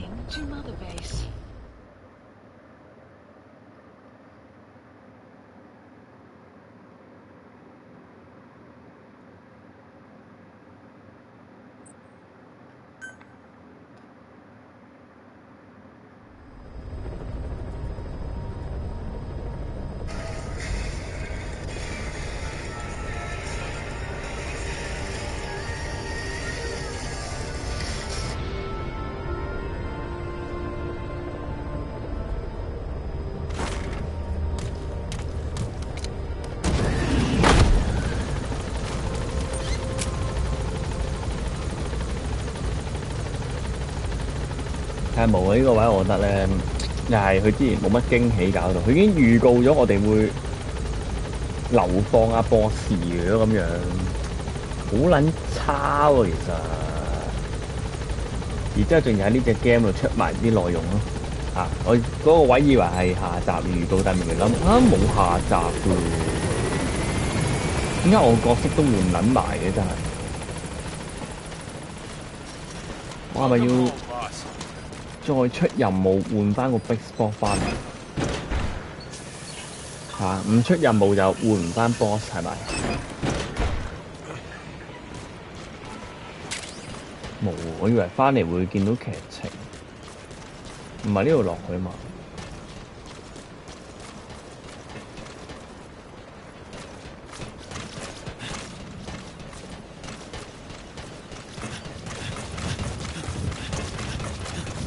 係咪要去另一個平台咯？我想揾翻博士間房，但我咪應該換翻個角色先咧。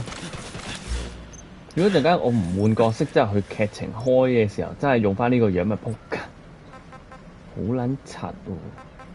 呢度換唔到㗎。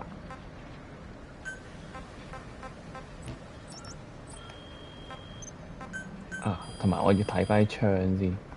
Please specify a project.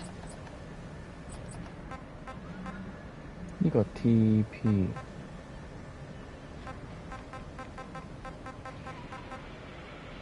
呢個 M2000呢個因為我未開發到，所以我冇砌到。哦，要上直升機先可以自定係嘛？屌，唔怪冇咗個自定掣嘅，點解？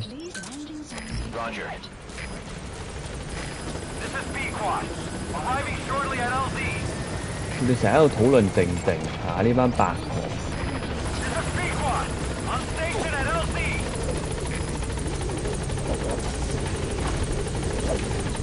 如果呢個視覺體係冇鑽石閃閃下喎，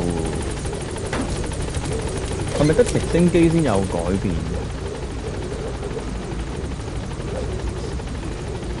喂，同埋你哋有冇睇艾爾？你哋多唔多人有睇艾爾？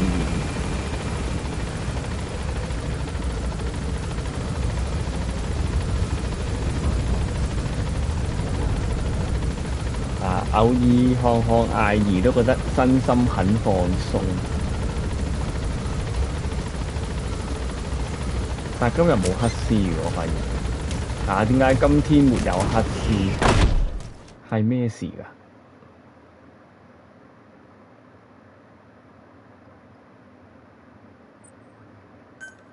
係咪應該出去換返個角色先？係咩？艾爾係一個直播主咯。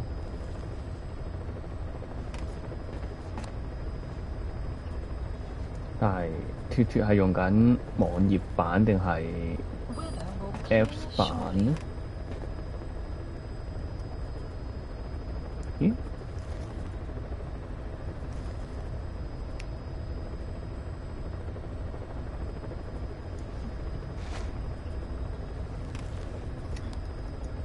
試就係試版好人呢個，我正都入緊網頁呢個，咦？點解變咗公告嘅呢個？咩去咗英國？咩去返咗香港？中女琴操係咪搞錯啲咩？佢細過我喎，中女咩？點解變咗公告嘅喂？斜動 S 喎，點解佢變咗公告咁有趣咧？可能我頭先 high 錯第二個指令。得啦，我轉翻個角色先。大唔大陸呢 part 唔係好知，麻麻地全程賣事業先，望一陣咯，所以咪話睇到身心放鬆就離開。但係平時佢黑絲好睇啲，今天沒有黑絲就麻麻地。我不時入去睇一睇。咦？等陣先。呢個出發有冇得揀角色？艾兒睇腳，真係。喂，惡派你好啊！睇咩波？但係你有冇睇佢 IG 咧？你成日碌翻落去 IG 好抵嗰啲相咧，大波咗好多。Alpha 仔屌你！大家都係腳係咪？大家都係腳嗰類嚟嘅。但係我之前又見佢開一次嗰啲你問我答，我有留過言問點解近年大波咗咁多？係咪？我原本以為佢係類似早嗰啲有去做嗰啲胸部護理去按胸咧。佢話原來唔係㗎，係因為食避孕藥嘅刺激關係，好似啊。喂，多謝惡派嘅抽團喎，喂！牙撈又笑乜撚嘢？我哋傾波關你咩事？我點解轉翻個角色啊？喂！二度發育。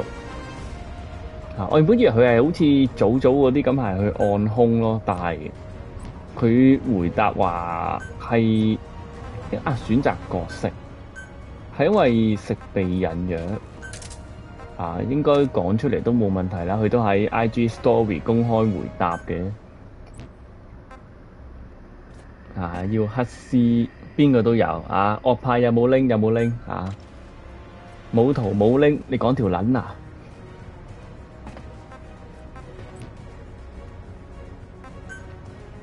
不過放心講咁多都好。撈80歲冇波冇腳我都唔嫌棄嘅，謝謝。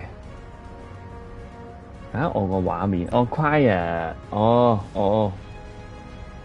但係我唔中意佢嗰對，同埋佢嗰對應該唔算黑絲喎，Quiet 嗰對，因為之前我哋研究過咧，去到腳眼嗰個位，佢唔包隻嗰個叫咩腳足即係唔包隻腳掌個 part 嘅，佢就係包到去腳眼嗰度就似平時褲腳咁樣收尾嘅咯。試版好人喺其他台多，介紹翻先不如。使唔使出擊再翻嚟？如果取消出擊咧，得啦，換翻個角色我想落去基地揾嗰個戇鳩博士，因為士巴拿呢個區。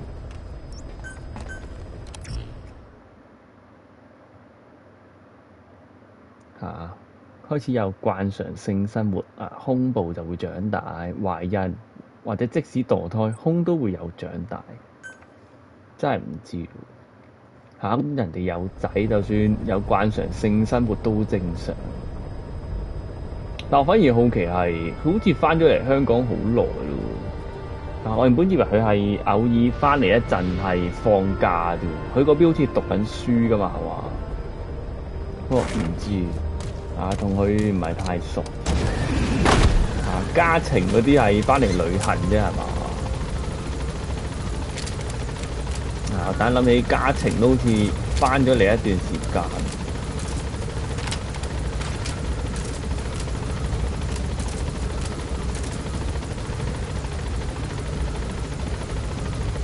落去咁耐嘅點解？我等諗起啲你班基佬會好興奮嘅話題，嗰啲仔咁大波係咪 ？OK， 好似突然間知道有啲不可思議嘅事，或者今晚我哋好似冇見過物流人咁嘅喂，咩眼鏡蛇部隊？咩？我覺得呢種女女會讀到書，什麼是呢種女女先？首先。琴操又開始好偏激，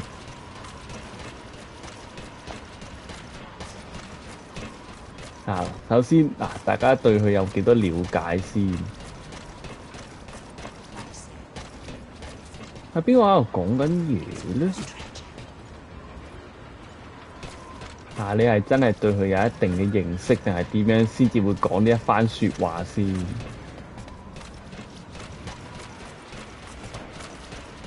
你睇陽光女孩多啲，不過好多玩 PVP game， 一輸就閪面。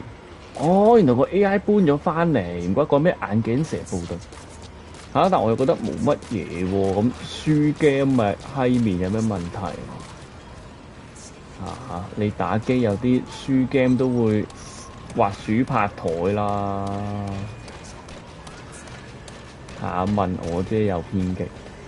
咁我對於佢嘅學習嗰方面係咩老環，我又唔了解，我可以評論啲咩啫？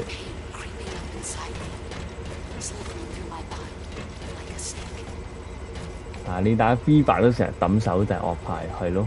我覺得冇問題喎，反而如果即係你睇老直，你都係想睇啲真嘅嘢啫。咁輸 game 唔開心有咩問題？即係我會分嗰個界線就係、你純粹係可能滑鼠拍下台屌下，定係你會攻擊你嘅隊友屌臭一波，定係點樣咯？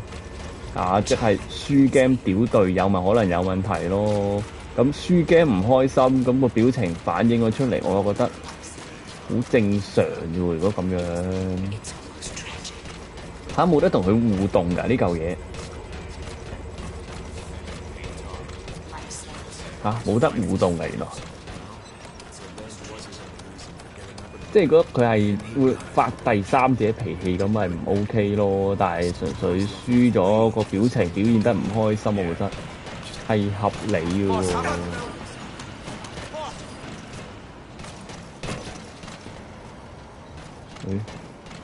點解我係咁撚高嘅喂？你係咪想要嗰啲不論贏輸都笑到你心都寒埋嘅直播主？我做一次你睇，係咪呢度落去啊？我唔記得上次度，好似唔係喎。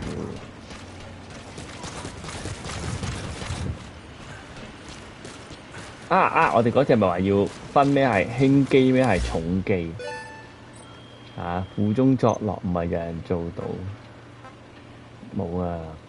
然之後咧，你又會遇到另一種人嘅試版好人，即係當你做咗你所講嘅苦中作樂嘅人，覺得贏輸都冇所謂，睇得好 carefree 咧。然之後你嘅隊友身邊咧就會有啲屌鳩你輸撚咗仲笑，認真啲啦嗰啲咧。有冇遇過嗰啲人嗰啲電競教練玩家？以前我同邦奴係咪都有遇過呢啲人咧？諗下，不過通常呢啲都俾我哋遠離咗最後。當你自己放得開，但係你身邊啲人放唔開都係麻撚煩。呢個係機關槍呢一種，呢個係重機關槍，係咪其實都係一樣？我想問，呢種就係雙管對空機關炮，呢個咧對空格林機關炮。OK， 全部都係麥酸根係咪？屌，睇完都覺得好似冇分別。OK， 我哋揾翻嗰個平台喺邊撚度？好似喺呢度落去係嘛？得唔得？好似唔係呢度喎。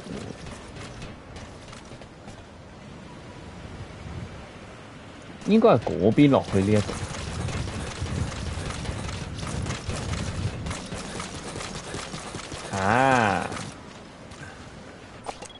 呢個博士個樣，其實有陣時佢呢啲場景咧，將啲人 Q 版同呢隻 game 好格格不入嘅故事，但係整得好靚。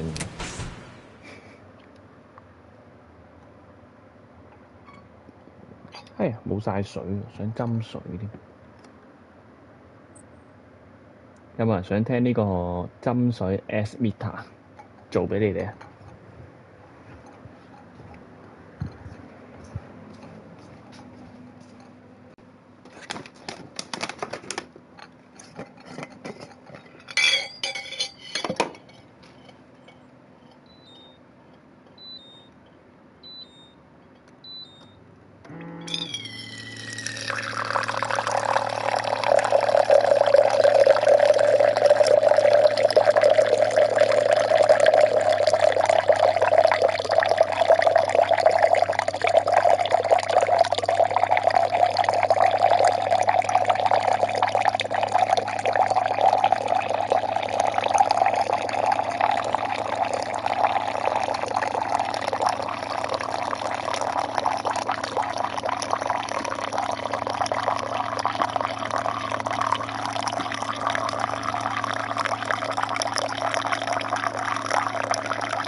有水飲啦，我哋開心仔。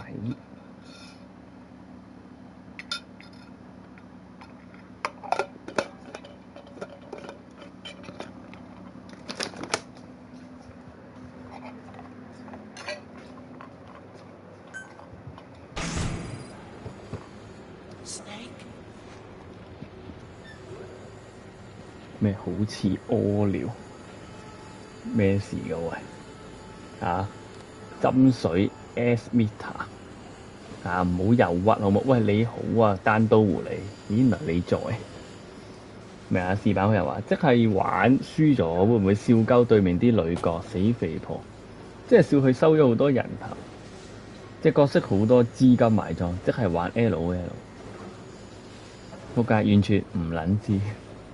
靈明啊，嗰啲 LOL 啊，咩王者啊、傳說呢一類咁嘅 game，即係以前信長嗰啲咧，我係零興，唔知我唔係好中意嗰種視覺同埋嗰一種嘅遊戲模式咯。嗰類 game 我好早已經知道自己冇興趣啊，咩俾 YouTube。咩俾陶奇 block 咗得 YouTube， 有個白卡女台主 Yuki 都係啊！以前見佢 cosplay 女僕喺度發癲，好撚過癮，點知 ban 撚咗喎！屌，唔知咩事啦！見佢轉戰 YouTube 喎，之後係咪有個叫 J 米啊？J 米都好似曾經俾陶奇 ban 咗，然之後用第二個 account 老直啊，就俾人捉埋開分身逃避 ban 台時間就永 ban。係咯，屌你陶奇成撚日都 ban 人，但係又唔係好知到底嗰個準則係咩喎？你睇下白卡牛奶妹就無啦啦俾人 ban 撚咗永久，好撚驚終有一日到呢個台。啊！會唔會終有一日到呢個台？係咪需色情或者賭博？唔係啊，好似白卡牛奶妹係話佢需咩啊？嗰啲仇恨言論定咩啊？唔知啊。總之都係呢個台會出現嘅説話，驚啊！不過陶奇成日亂病，真係啊！出任務先。呢個黃圈係咩嚟㗎？入去都冇劇情，唔使理啦。啊！如果衰種族歧視即死，仆街！頭先我見個人係黑人，所以開槍打佢個頭喎，會唔會衰㗎？黑蚊蚊咪打一發咯。頭先笑鳩佢咧，有個角色明明着撚晒保護衣，最後都感染咗。佢話可能因為佢身上嘅傷口，即係我話應該唔關傷口事，應該係佢黑蚊蚊嘅問題。啊！你個 email 就係10到10 email，ban 一個再申請。咩啊？我唔係好明喎。你個 email 仲有10個訂閱 email，ban 一個再申請個。啊？試版好人唔係好明佢想表達啲咩。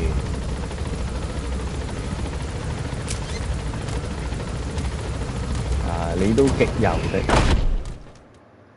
唔知有陣時都唔係好掌握到佢呢個平台 ban 人嘅準則，好啦，戇鳩。重點係，就算你去查詢佢，好多時都未必會回答你。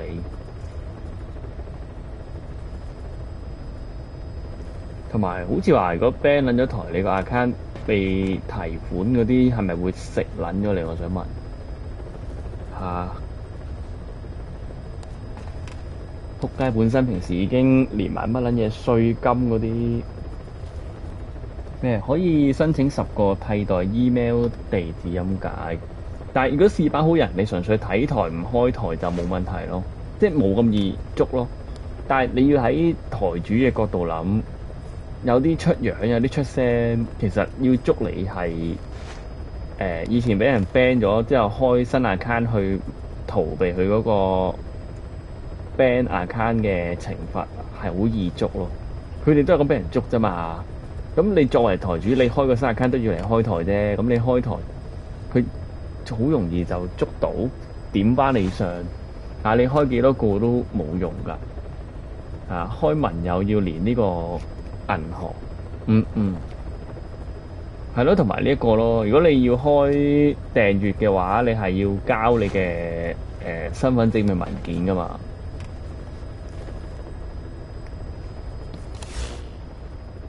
係啊，其實都係難避喎。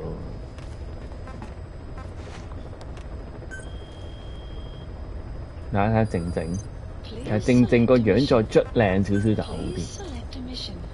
都有啲太過平平無奇嘅呢個女仔，係身材搭夠咯，真係。呢個咧一旦敵人發現就 game over， 好似好難玩喎。我想講，頭先我係邊個？裝甲部隊。我哋試下玩呢個咯。呢個有冇目的係點啊？咁唔關你事你上嚟揾一齊打機，掟唔掟你唔係好在意。唔係啊，你開台就算你唔開訂，有時唔係佢哋有啲新 account 嚟啫嘛，未開訂㗎，但係都會因為你樣或者聲線任何嘢都捉到你係。咁唔知佢係靠 AI 認你嗰啲乜撚嘢聲紋啦，定係真係人手咁得閒捉啦？咩咁都嫌樣樣還樣，身材還身材獨立評論兩樣嘢，咩食開高級 model？How much？ 屌你樣衰就係樣衰大波唔會代表佢係靚㗎你個胸山大啲，個樣就唔醜㗎啦咩？獨立㗎嘛，大佬我冇話佢醜同埋都係話佢有啲算係平平無奇、普通女仔樣啫。咁佢都唔係好標青嘅外貌咁我都冇否定佢個身材，兩樣嘢嚟喎，師兄我冇否定佢個身材我純粹評論佢個樣。係咪要用變性器？我點樣變性？仆街！但係佢個鼻高得講一個靚嘅女明星，俾我諗一諗先。邱淑貞，以前嘅邱淑貞年輕嘅邱淑貞，想知點先夠靚以前嘅邱淑貞咯，仲有邊個我覺得靚嘅女明星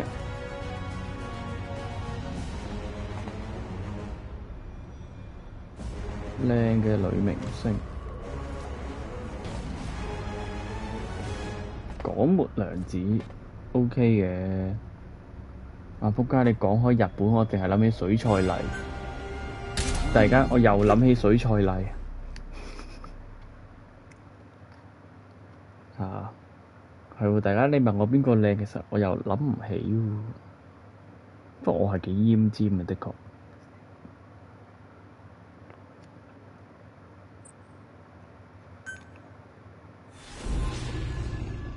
要去到邱淑貞呢啲頂級咁邱淑貞係正啦。但係咧，我想問This contract comes from the People's Movement for the Liberation of Angola, also known as the MPLA. The PF at Ditati Abandoned Village has been supplied with walker gears. Your job is to eliminate them all. Destroy them, extract them, whatever you see fit. This just might get us closer to the walker gear supplier, Cypher. Good luck, boss. 我想問下《秋天的童話》嗰個女主角係咩名？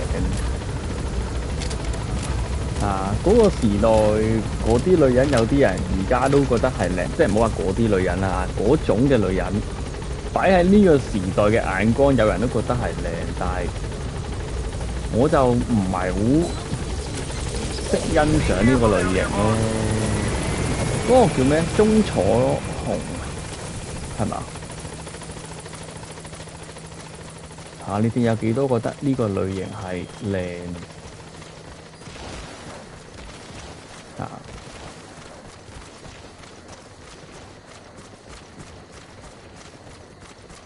我覺得佢係似係一個你嗰個樣擺翻嗰個年代，會係你身邊嘅一個朋友咁咯，個感覺。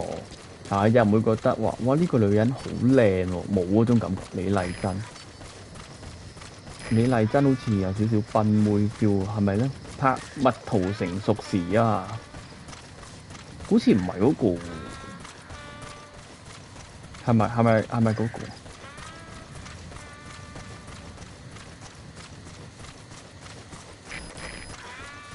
或者嫁咗俾阿坡個老婆叫咩咧？係咪阿坡嗰個？仆街啦！等我諗先。鍾楚紅朱茵係朱茵，但係好似都係爭少少。或者黎姿咯，黎姿以前都正。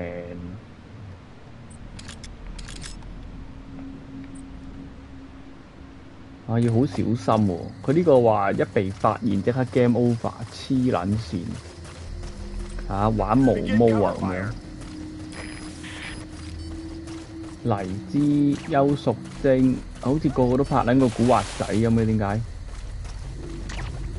古惑仔個黎姿係啊，朱茵都 OK 嘅，但係好似我印象中唔知我腦海得啲短髮造型。朱茵我都係偏好長髮嘅女性多啲。西遊記朱茵係西遊記嗰期個朱茵好正，嗰個樣就得古裝朱茵。如果咁樣講咧，我想問喺入邊話吳孟達喺佢身上打咗個冷靜嗰個係咪藍潔瑛？嗰個係咪藍潔瑛嚟㗎？我冇記錯啊！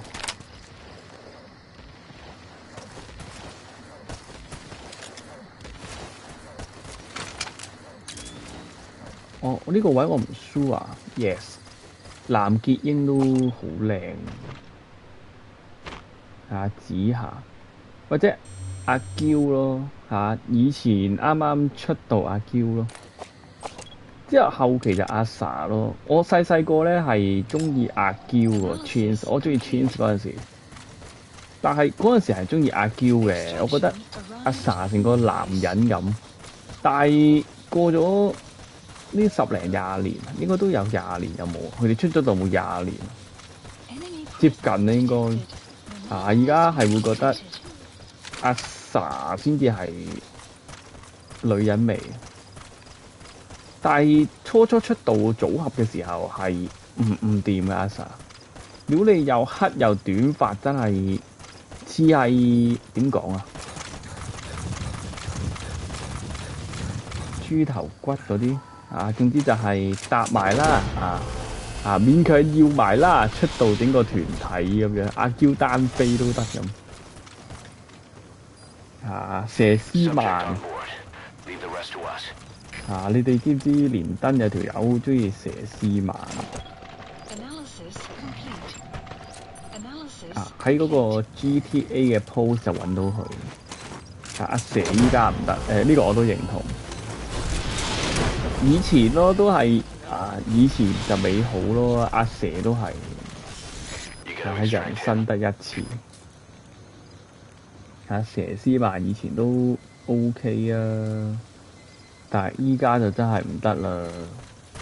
袁靚靚咧，袁靚靚得唔得咧？以前依家就肯定唔使討論，一定係收皮先㗎啦，唔該。但係如果講翻，啱啱出道冇啦，係80定90嗰段時期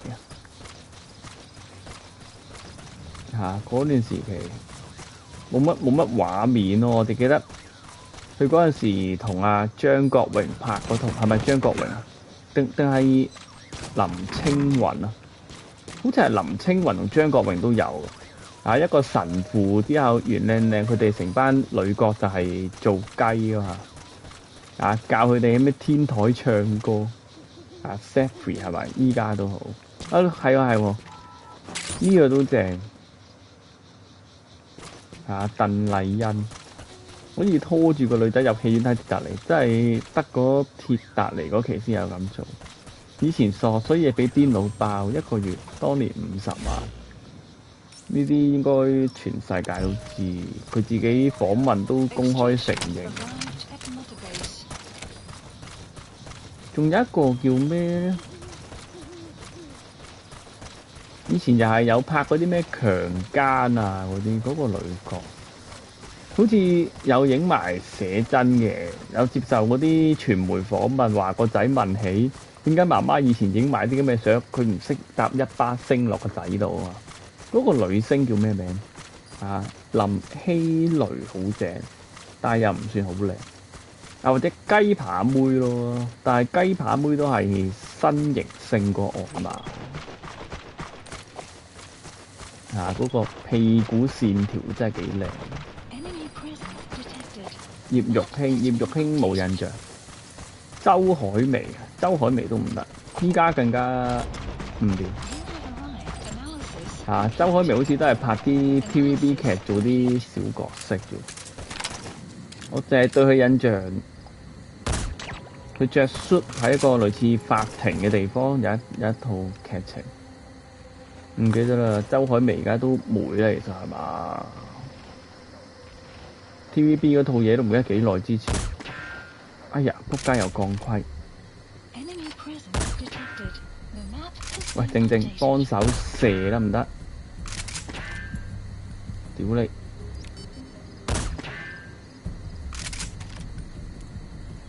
俾次機會。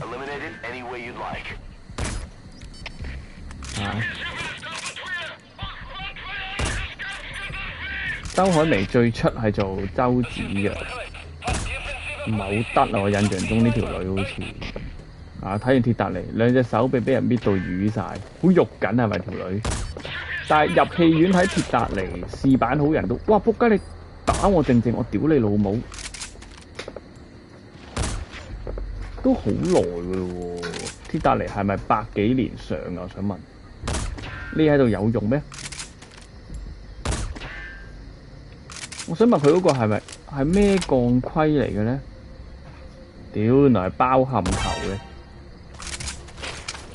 OK， 一被發現就收皮。應該98年。哇，個音樂咁激昂嘅喂！鐵達尼係98年啊，我以為係80幾年嗰啲80年代咧。我原來上鐵達尼號已經98年嘅事㗎啦。The PF at Ditati Abandoned Village has been supplied with walker gears. Your job is to eliminate them all. Destroy them, extract them, whatever you see fit. Good luck, boss. 原來鐵達尼拍過好多次，已經仲有2套黑白片添。我睇鐵達尼，我淨係喺明珠台情人節睇過咯。我對於鐵達尼嘅印象就淨係喺戲院睇過，97先啱。係啊，彩色嗰套一開始阿婆喺度講咩，喺個海度拎翻個咩海洋之心啊？係咪叫海洋之心嗰嚿嘢？嗰個寶石。最後片尾係阿婆喺架船度抌翻粒石落去咩？不過我唔明你講緊乜㗎啦。我對於鐵達尼號嘅印象就淨係每年情人節明珠台重播咯。哎呀，踢錯掣！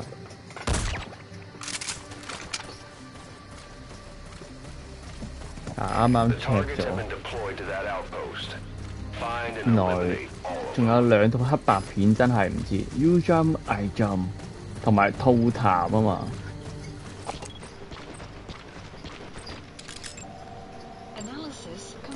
咦？仆街暈咗架車喎，好危險！ 97年上映美國史詩萊曼災難濃情7日。點解我頭先爭啲讀咗個變字喺個尾度？係咪有套差唔多名嘅電影啊？定係我諗起《婦女7日變》？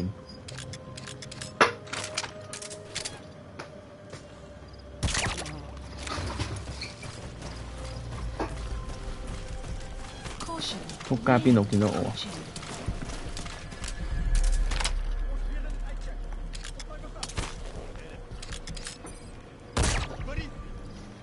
我哋唔好喐住先。屌！嚇咁都打中，好高難度其實呢個一被發現就即刻收隊嘅。睇完散場，啲情侶對對都睇住你，勁尷尬。點解呢？啊！你條女搣到你瘀晒咩問題？定佢哭成狗啊？請問？唔係好理解到當時嗰個情景喎。啊！佢得一個可能係。哦，咁呢個我明嘅啦。我每次睇戲都係一個人去睇嘅啫。所以我通常會坐多陣咯。我等啲人走緊啲先，即係。好多人一齊移動嗰個環境咧，都令我好唔舒服。通常我會坐多陣，等啲人行緊啲，即係我中意企喺人哋背後咯，就跟住人哋背後走咯。但係我如果企得太前，好多人喺我背後，我就好唔舒服。但係我都好耐冇入戲院睇戲，好似係嘛？唔係喎，對上一次《咒術迴戰0》Mayday。係會講開呢樣嘢，我諗起一樣嘢。我之前有諗過咧，除咗換 VIP 之外咧，你哋啲蛋蛋咧攞嚟換我個私人 IG，你哋有冇興啊？學鳩人哋嗰啲台整呢樣嘢先，有冇得搞？冇 ，OK， 不換了，不換了。我屌，輸咗 ，OK， 成班都冇。Mission failed, boss. 仆街，勁撚難喎！即係我私人 IG 有咩特別？冇特別㗎，呃你哋啲蛋蛋啫嘛，唔好搞啲咁嘅嘢。有冇的 photo？呢個要加錢。有冇睇《正義迴廊》？冇啊，睇下遲下上串流睇咯。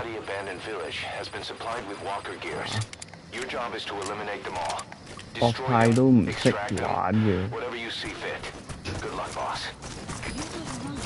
的 photo 就梗係要開嗰啲咩 OnlyFans 㗎啦，咩你有冇假 IG for 我？唔係，其實咧，既然你哋冇興就算啦。原本計劃就係水你哋換嗰個私人 IG， 因為其實我私人 IG 一嚟咧，我係自從有開台 IG 之後，我已經冇點用過私人 IG。然之後其實我私人 IG 就係得一堆我去睇戲同埋睇演唱會嗰啲飛嘅相咯。即係完全你就會見到影住張飛同埋前面張凳咯。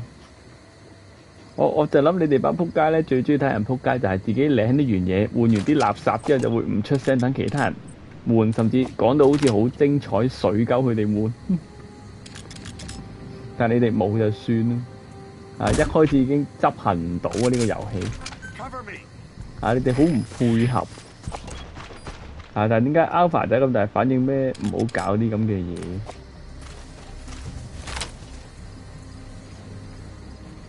啊！照整，照幫個水人冇嚟啊！講晒出嚟，40幾人聽住啊！睇開應該都係呢堆人已經揚晒呢單嘢，冇得搞啦，冇得搞。阿凡達，咦？冇啊，連一都未睇過，其實咁多年都真係冇興咯呢套戲。啊！即係你講到佢係幾偉大嘅電影，幾重要都好，冇興就係冇興。點解靜靜之追大陸咁撚多嘅？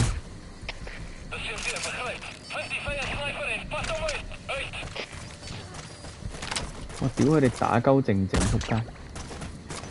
啊，想問點解靜靜嗰支大陸咁撚多？喂，唔好喐啊！屌你！唉，輸咗。啊！你哋有人中意阿凡達嘅 Damn 咩？ it! Mission's a failure. 嗰陣時啱啱出嗰年，我記得我細佬同我老母入咗去機場嗰度睇 3D 咯。但我係到今時今日我都 Your job is to eliminate them all. Destroy them, extract them, whatever you see fit. Good luck, boss. 我到而家都係未完整睇過一次阿凡達嘅射身得唔得？射身有個問題就係要啲時間先至發揮藥效咯。打頭就會，但係呢個有頭盔應該都係要打身，同埋要避開個避彈衣嘅打身。Okay.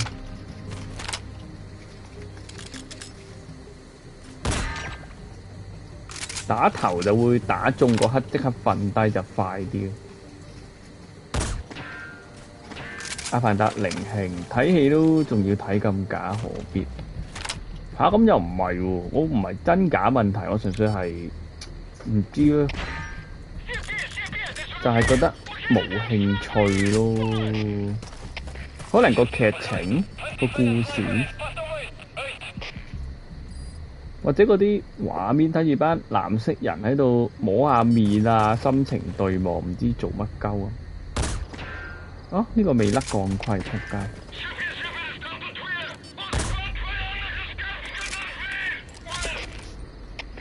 我都唔知佢問題出喺邊呢，但係我就 feel 到自己冇興趣，所以咁多年都未睇。哎呀屌！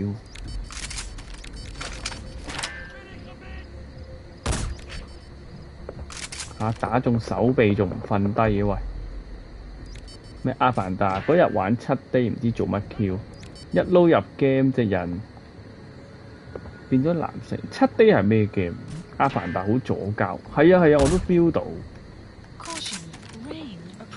係嘛？但係其實都係講入侵外星，其實只不過將地球發生嘅事變咗外星化。講到尾你都係外來種族入侵、佔據、掠奪資源嘅故事。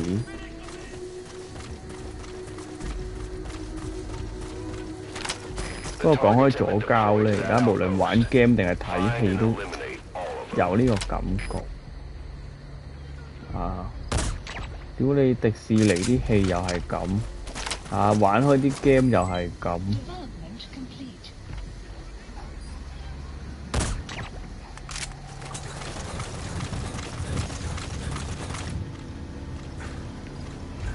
左岩當道真係好撚辛苦，即係有陣時唔係話唔俾女人做重要角色，或者唔俾你去寬恕人，但係有冇得可以寫得個劇本好啲、自然啲，唔好咁為做而做呢？即係等於點解有陣時有啲角色一定係要整幾個黑人落去嗰啲呢？同性戀、殘疾、少數族裔，一班嗰啲群戲呢，又係唔知點解總係要加1、2個咁嘅。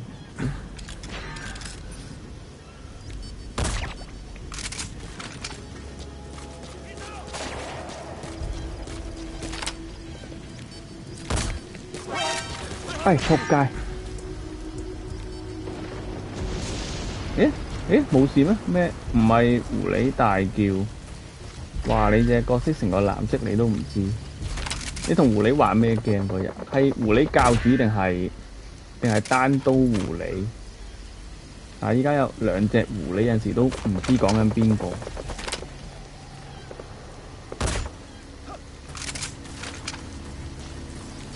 單刀。咁耐嘅仆街！哎呀 Mission failed, boss. 咩啊？講中文一定係廣東話？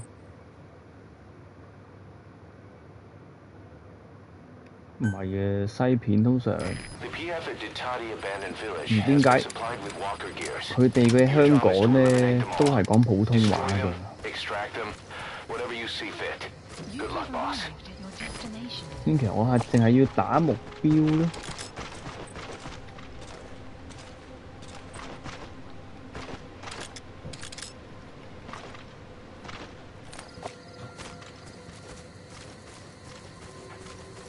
呢個任其實最難係冇反應狀態，之後一俾人發現即刻就 end game。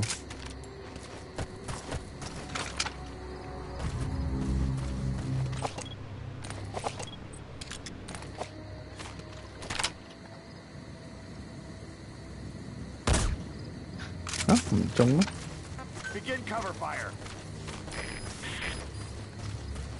其實你哋對上一套入戲院睇嘅戲係邊套？留意下荷里活片內嘅中文，全部都係廣東話。全部 ？Are you sure？ 唔係中嘅咩？屌你嚇鬼咩？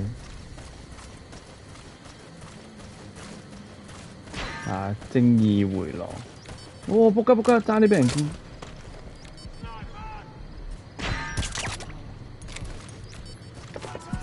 Adventure 4上一次，我咪已經俾人發現咗。Adventure 4嗰陣時，我都係入戲院睇，嗰陣時19年中左右啊，應該。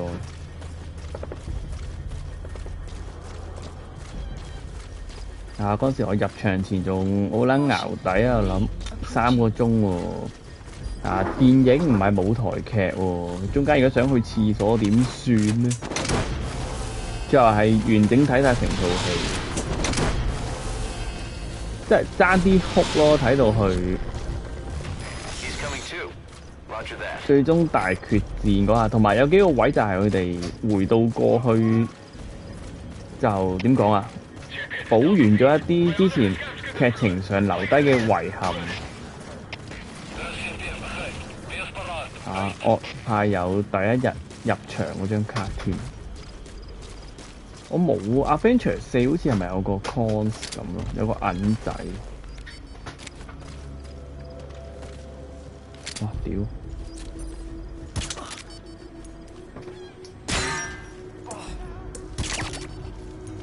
我淨記得雷神係咪雷神？我屌！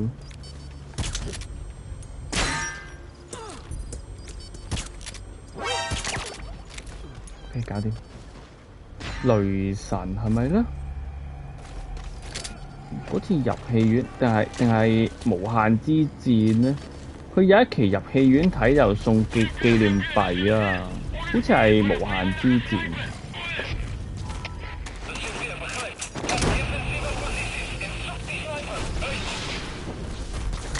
咦？點解有個骷髏喺度？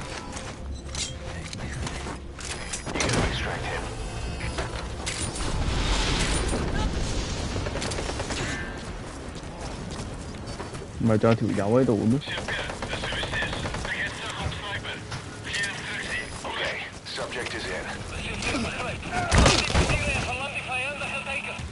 嗰度仲有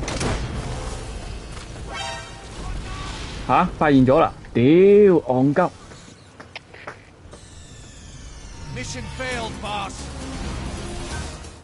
好難打喎喂！點㗎？The PF at Ditati Abandoned Village has been supplied with walker gears. Your job is to eliminate them all. Destroy them, extract them, whatever you see fit. Good luck, boss. 喂，你好啊 ，N2Z Programmer Alex， 好耐冇見喎。用狗係咪？但係用狗佢都會射我隻狗喎，試下先。D-Dog。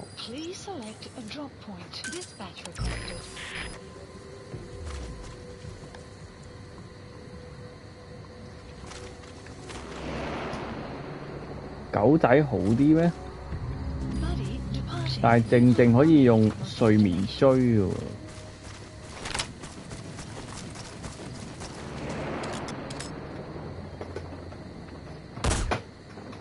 打咗落帳幕度，仆街！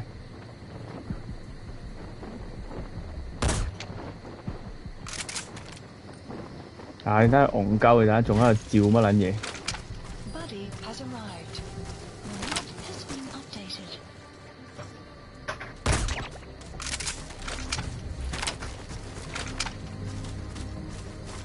嗰度應該仲有2個。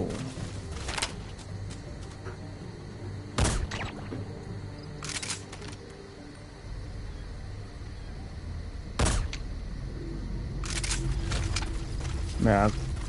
隻狗會 mark 所有人喺邊。Find and eliminate all of them.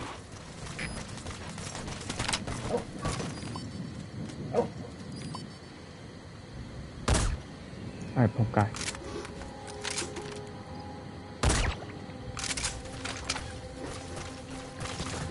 收咗嗰2個頭先。Caution, rain approaching. 仲有一個喺隔。重點係隻狗可唔可以幫我過去回收目標？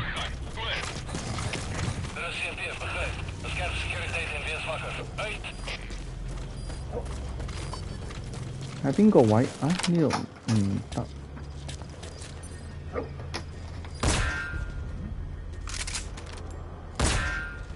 佢全身都係鋼嗰條撚樣。OK， 打入咗啦。打你2飛都唔瞓，俾次機會。呢度有包到冚喎。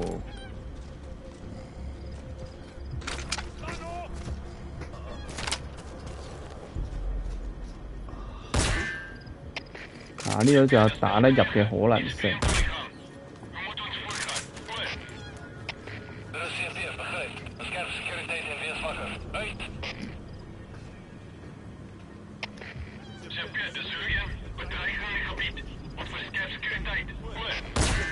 喂，咁都唔中？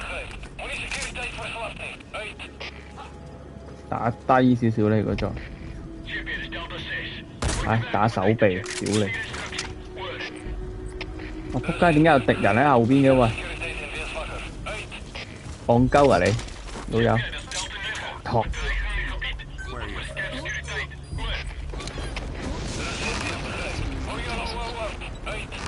點解我隻狗係冇幫我回收嘅喂？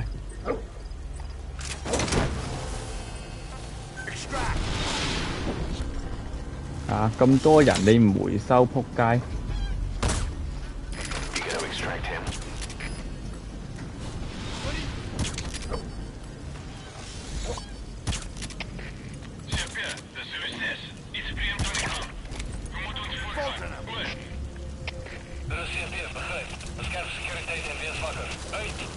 個骷髏咪冇人睇住，我想問，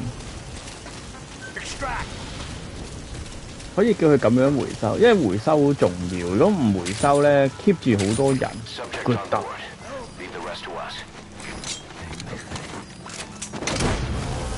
佢轉頭又係醒你，沒完沒了嘅。如果咁樣呢個 game，佢可以幫我回收都好嘅，我唔使自己跑咁遠。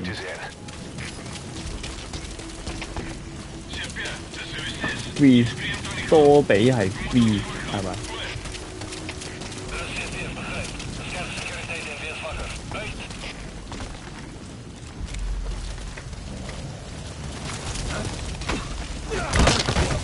呢個盔甲佬好難搞，全身都打唔入。嗰度仲有一個。隻狗而家又冇得。佢掂暈佢哋定點樣？哇！仆街爭啲見到我打面先 ，OK， 狗仔高，睇下點樣逐一擊破呢個位要。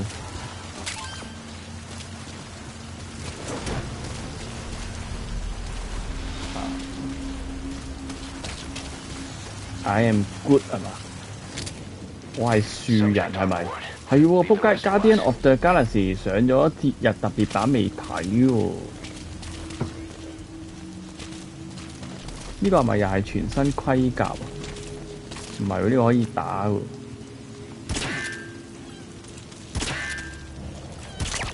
屌你老味！仲有冇人喺附近？點解我唔用個新嘅 ARM？ 係咪嗰支槍？咩係？邊支係 ARM？ 唔係好知，我啲槍未開晒同埋，佢哋有介紹嗰啲槍我用。個頭 HAND 係咪頭？我啲揸劍嘅翻譯員請問去晒？喂，你好啊，條馬。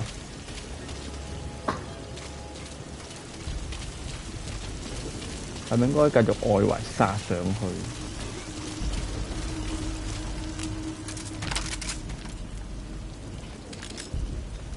有鋼盔打手。哦，剩翻唔係好多彈啫。我想攞翻架車先呢個位。呢部車都係任務目標嚟，我記得。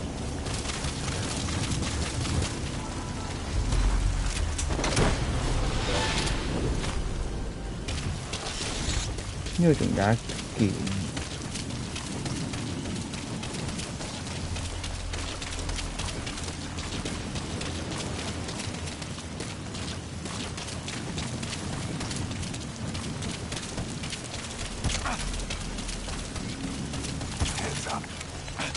屌你老味！啊，唔好浪費大家時間。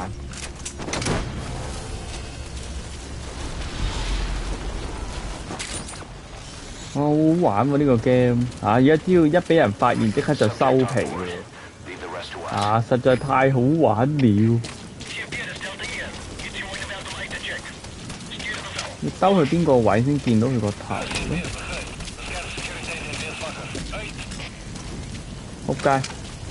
盔甲佬嚟嘅原來。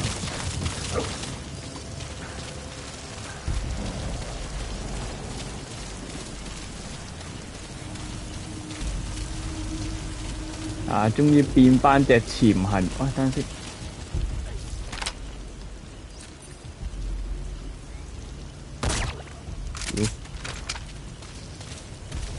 衝過去打呢個，講唔講得切？屌你老母啊！搞掂。我要 reload 一下，同埋用隻狗幫我回收個好處就係、佢好似有無限回收咁樣咯，感覺你哋覺唔覺？佢冇計數噶嘛？哎呀，仆街！呢個有頭盔。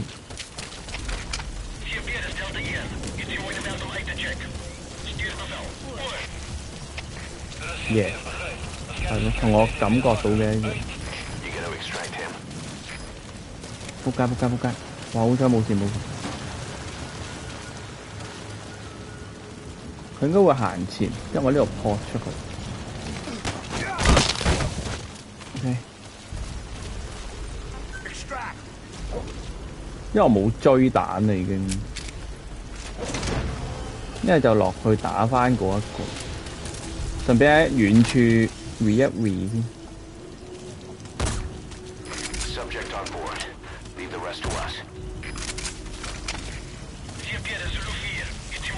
OK。翻譯員調換個46號任務係咪要攞某個角色啊？你意思？我應該係咁補給嘅啲敵人。你矛唔矛啲？你無限復活，我玩毛毛啊！我要回一回個追彈先喺度。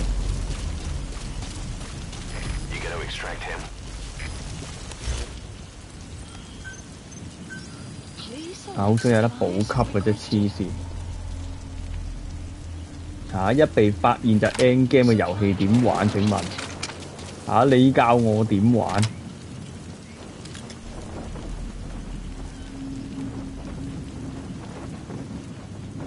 我呢個視覺係呢度有一個打到，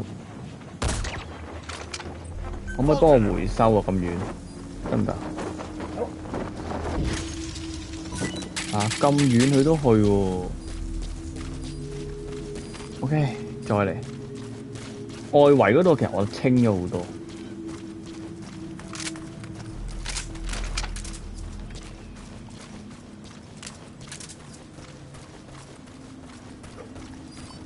喂，點解佢又發現敵人？老友，你回收先好冇？回收啊！喂，隻狗係唔係講開中文？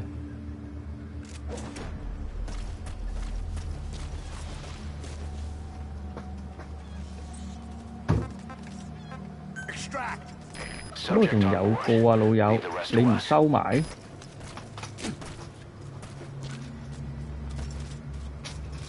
仆街，老友真係唔識聽中文㗎喎。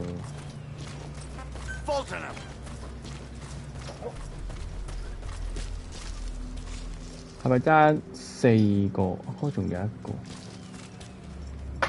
我可以集中打，等隻狗幫我收，得唔得？除非佢係有甲，唔得，呢個有甲。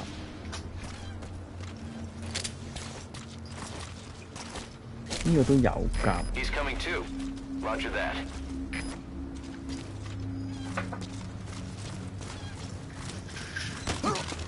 啊！目標機甲喺度，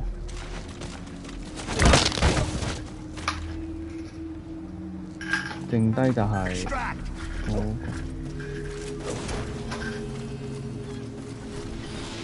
有甲呢啲唔用棉彈，屌直接打單佢嗰個。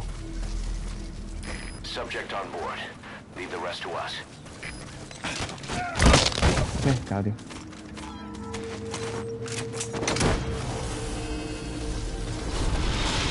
係咪爭3個咋？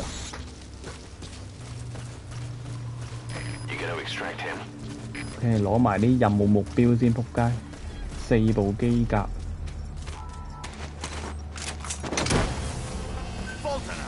點解好似有個人未回收咁啊？就覺得佢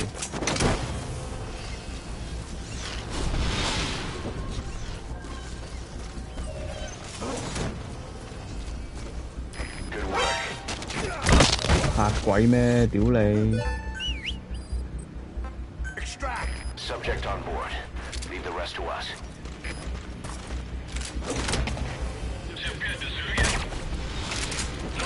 應該爭1條友。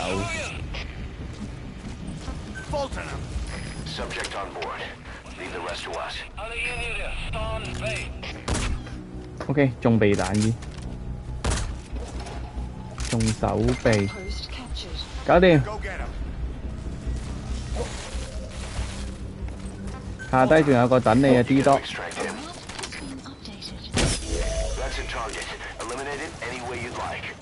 哦，終於完成啦！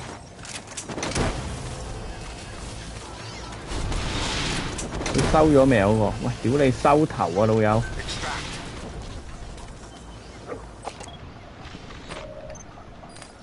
點解天光？佢有嗰啲時間系統。呢就係咩動？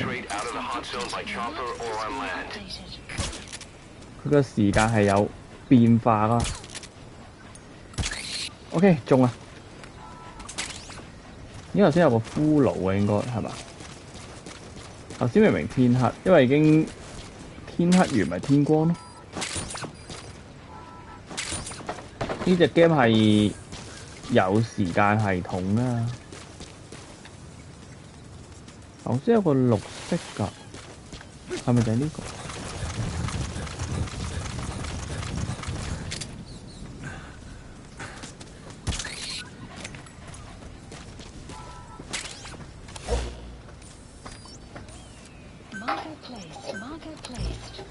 咦，唔係應該仲有個骷髏啊！隻衰狗叫極佢都唔收呢個頭。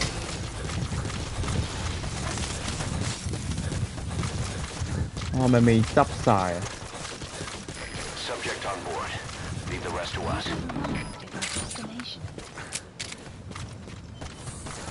佢有時間同埋天氣系統喎，呢隻 game。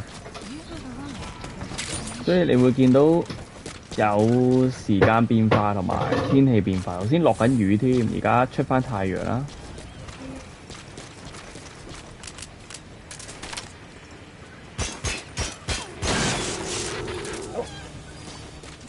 呢一個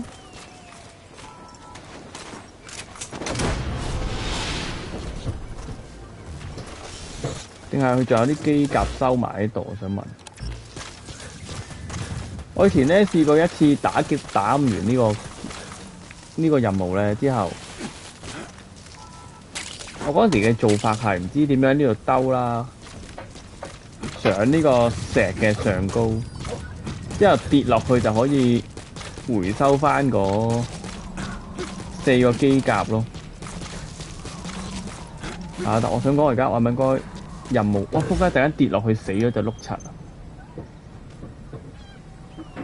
回收卡車，仲有第4個點係咩啊？回收所有步行機甲。咁我而家爭啲咩未做？請問？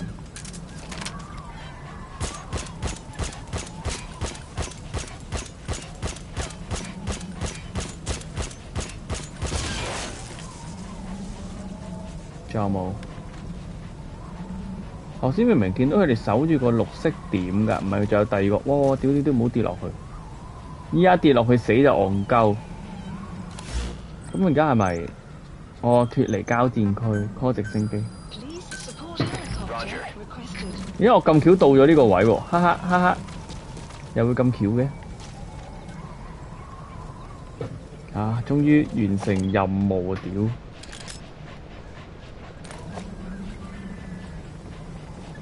我哋今日玩住咁多先，大家有冇興趣？有冇人開緊台？我想食嘢。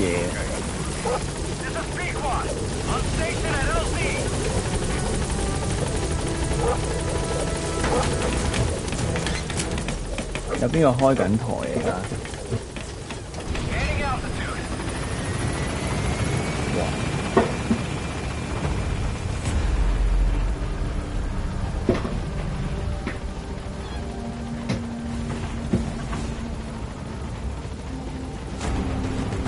你食緊咁咪到我食咯。喂，但係你哋睇我度有牙椒啊！佢已經好努力開咗好撚多個鐘，黐線喎條女開咗12個鐘。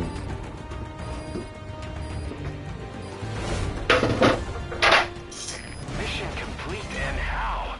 They're gonna tell stories about this one, boss. OK，S 評級喎，居然係黐撚線。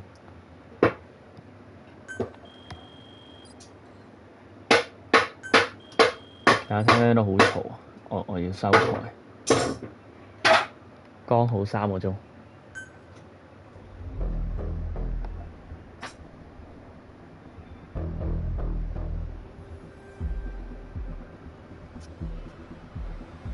我睇下聽晚會唔會都係開2點先。明天再說。咦？牙椒打緊之前嗰隻。We were right. Once you'd eliminated those walker gears, a resupply call was made from Ditati to CFA headquarters. The CFA then contacted none other than Saner. That's right, the shell company that owned Mfinda Oilfield. So Saner was just a front for Cypher. The resupply won't be happening just yet. But we did learn that the walker gears are transported out of Nova Braga Airport. Apparently, there's a distribution network on the Savannah that links all the PF outposts. I'll have the intel team investigate this network. If Cypher is supplying PFs with walker gears, the PFs have to be offering them something in return. We follow the money trail. We might just find ourselves on Cypher's doorstep. 啲劇情睇過都要重睇嘅咩喂？咩啊？張新別話打機台50人睇台先至嚟收台。從來都唔關事啊，幾多人睇，好冇？謝謝。Boss, you there? We have a problem. 又有麻煩。Everything that Emmerich's been up to. They're right on the edge. I need you to intervene before things get out of control. Get back to Mother Base ASAP. 佢唔係會劇情啊！屌！我想收台啊喂！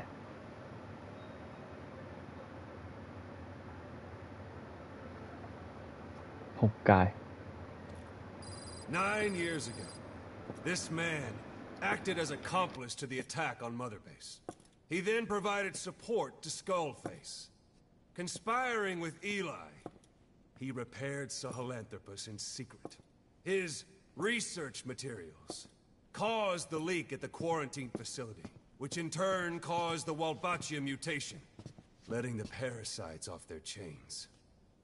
We lost a lot of good men. He also stands accused of murdering one of his own family, hiding the body. I haven't killed anyone. The rest is all wrong, too. The inspection was supposed to help everyone. I sacrificed myself for my companions just as much as any of you. Why won't you believe me?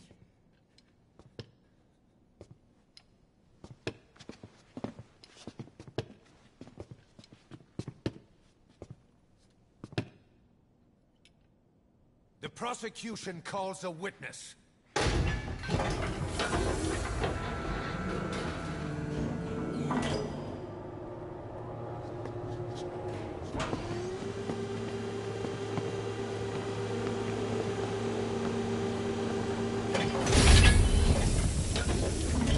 Strangelove's gravestone, haunted by her phantom. It's just a machine. Huey! Damn it, Huey! Open it now! Please! Let me out! Kill me! It recorded it all. Everything.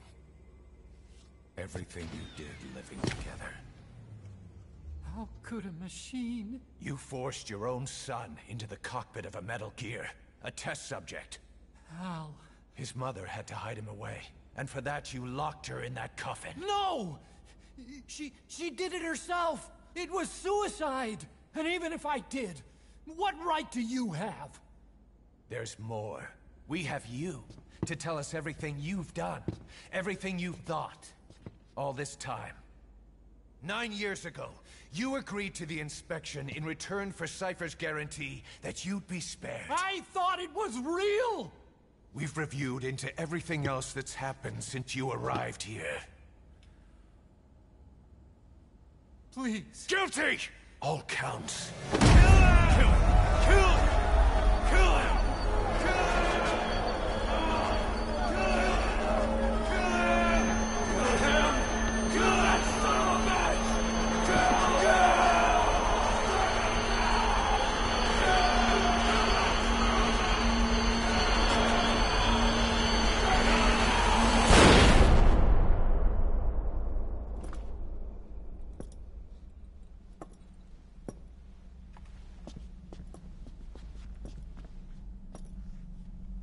We exist outside the law.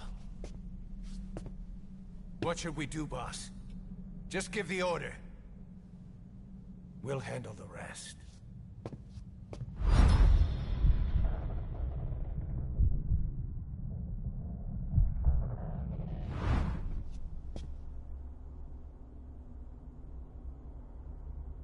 Prepare a life raft. Big enough for one. Food and water, too. Boss, He's leaving.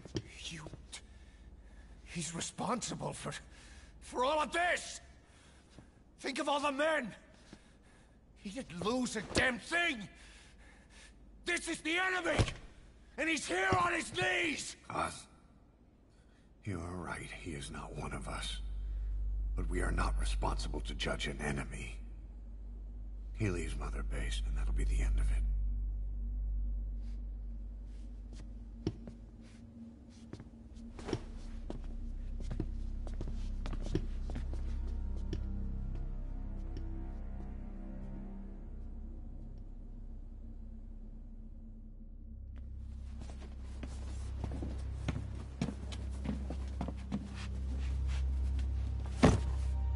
Get back! Don't touch me! I'm innocent! You're the murderers! Snake! You should be in this boat! There'd have been no inspection if it weren't for your precious nuke! I risked my life trying to save you all! How can you do this? Am I the only sane one here?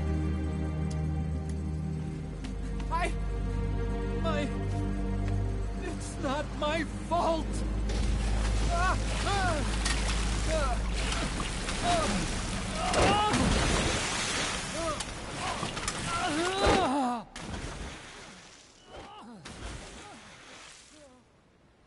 Look, you can't discard your phantoms forever, Doctor. Son of a bitch will make it, you know. I can see it now. In no time, he'll be telling tales about the black-hearted Diamond Dogs. The Shining White Knight, blabbering on about our injustice, hiding behind his fool's idea of morality. And all the other fools will stand around, nodding with every word he says. No. One day he'll see through the lies he's built up, realize what kind of man he really is. What goes around comes around. You can't run from yourself forever.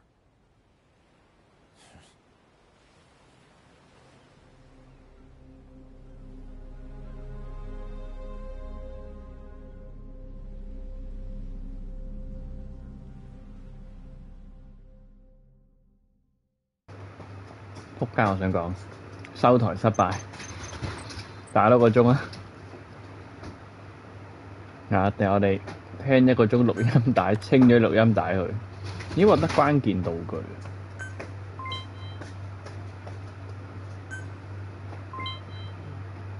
御澤雲，原來呢個係御澤雲喎，呢個代表。喂 ，Tomas 你好。大家回流咗係咪？我而家哭撚咗。我想收台啊！而家佢要強制入劇情咧。清錄音帶。你哋掛蛋蛋就掛蛋蛋啦。我夠食嘢先。Dee makes a pretty good partner, huh, boss? Too early to say. Yeah? Just seeing him come back makes me real proud. What breed is he? He's not a husky. You're right. Siberian Husky is a cross between a Spitz-type dog and a wolf. I think Dee might have some wolf blood in him, too. He isn't just smart. He's also shown remarkable judgment. If he doesn't do what you want him to, he's just doing what he thinks is right in the situation. And he's steady under fire. Remember, he's no lapdog. But learn his strengths, and you'll understand each other soon enough. You'll make one hell of a team. Ocelot. Why'd you take it upon yourself to train him? Why? Yeah. When's the last time you heard a wildcat raising a dog? I have an eye for him. I knew at first glance he'd make the right partner for you. Huh. And I figured it was about time he got out into the world. So you passed him off on me? There, you see? I knew you liked him. I don't know about that yet. I still think he's trying to figure me out, too. I'll spend some more time with him. You'll see how helpful he can be. What about you? I prefer to work alone. Ocelots don't hunt in packs. Yeah, something like that. Anyway, I'm glad you like him. Dee's really taken to you, too. And to going on your walks. Don't be shy about taking him with you in the future. I'll think about it.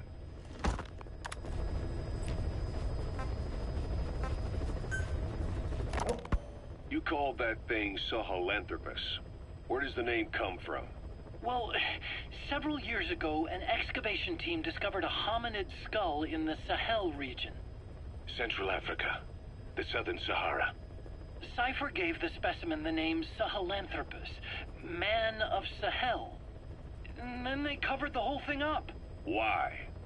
They probably wanted to monopolize information about human evolution to have a head start in their genetic research. At least, until they had an idea of what they'd found. It was that big of a discovery, huh? Sahelanthropus was a gracile hominid, estimated to have lived about 7 million years ago. What's significant about it is how its skull's foramen magnum faces down. In other words, its spinal column supported its head from underneath. It stood upright. Right. Which would mean Sahelanthropus walked upright 3 million years before Australopithecus, making it the world's oldest human species. Walking upright. I get it. Hence the name Sahelanthropus for your machine. Walking upright was the decisive difference between our ancestors and other anthropoids. Our brains could get heavier once they were supported by the spinal column. That led to the use of tools and the development of complex communication through language. Only man is capable of this. My creation will be the progenitor of all bipedal weapon platforms. And you did this for Cypher? No, not at all. Sahelanthropus is the best proof that I never betrayed you guys. What do you mean? The reconstructed Sahelanthropus skull looked exactly like the skull we used as our logo 9 years ago in the Caribbean. An army without a nation. Outside the world order. The design was based on Pangaea, the supercontinent that existed 250 million years ago, right? Yeah. When the world was a single landmass. That concept's at the source of our strength. I felt the same way about Sahelanthropus. Sure, I was forced to build it under their orders, but I always wanted to put its technology back in our hands someday. That's the reason I incorporated the old insignia into Sahelanthropus's name. Don't you see? That's how much I was thinking about you guys. Oh, I see, all right. I see someone desperate to cover his ass. You can say whatever you want after the fact. But that skull also symbolizes somebody else. Skullface. Snake, you finally came. Just don't record this, okay? Not recording anything. What's this about? What I'm about to say stays between you and me. It's about the weapon to surpass Metal Gear. You know a researcher by the name of Clark? He works in the biotech industry, real advanced stuff. His area is bioengineering, but lately he's also gotten into genetic research. Never heard of him. Well then, what do you know about cloning? I think I've heard enough. Hold on, this is important. Cloning lets you create a genetic copy of an organism. You take the nucleus of one of its cells, and you swap it with the nucleus of an unfertilized egg from another member of the same species. They started out working with plants, but since then they've had success with other organisms, including mammals. It's a hot area for a lot of places right now. Corporations, universities, research groups. There's no shortage of scientists out to get famous and patent their work, with morality taking a back seat. Isn't that a little outside your field? It's got nothing to do with my research. But I thought it might be of interest to you. Cloning, and Dr. Clark, I mean. Go on. Now, this is really highly classified stuff, but I've heard that an American biotech company has successfully cloned a human being. What's more, it happened over 10 years ago, and the researcher behind it was Dr. Clark. You've really never heard of him? I don't meet many doctors. This Dr. Clark is a complete ghost, even to others in his field. His age, where he comes from, that might not be his real name. And I can't even say for sure he's a he. Clark's employer, ATGC, its company motto is embracing your hopes, preserving talent. What does this have to do with me? Cypher. Dr. Clark works for ATGC, and they have connections to DARPA. Cypher couldn't function without the communications network DARPA's built. Meaning, Cypher has to be a part of the Pentagon. Or at least, the two are joined at the hip. DARPA is a driving force behind human cloning. It's a pretty high priority project for them. And this Dr. Clark, some say he's a pivotal player in Cypher. But that's not all. Every cell nucleus in an organism contains the genetic information for that organism. Think of it as a blueprint for life. Clark appears to be working on how to decode this information and rearrange it at will. If you could do that, it would mean being able to custom design human beings for specific purposes. Can you believe that? Suppose for a moment that this is all fact. A man of your talents, if your genetic information died with you, that would be a terrible loss for mankind. But what if mankind could preserve you for future generations by cloning you? All right, enough. I get the idea. Look, I know it's inductive reasoning, but this weapon to surpass Metal Gear they're developing in Africa, I believe it's something that uses this new technology. Speaking as a fellow scientist, it chills me to the bone. That's rich coming from you. If genes serve as our blueprint, then I wonder if they include an impulse that drives us to tweak the design. Can you imagine that? Genes encoded with information that wants its children to decode it. Is life itself putting the direction of our next evolution in the hands of scientists? I guess it would take some real arrogance to believe that. And yet, it could be what Cypher's after. I think you're barking up the wrong tree. But that was an interesting story. It'd make a good movie. You have to believe me. Where'd you hear all this anyway?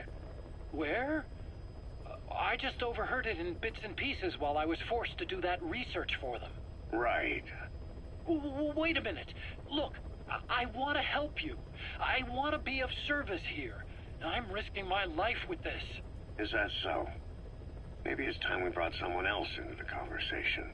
No, not him. Not Ocelot. You can't do this.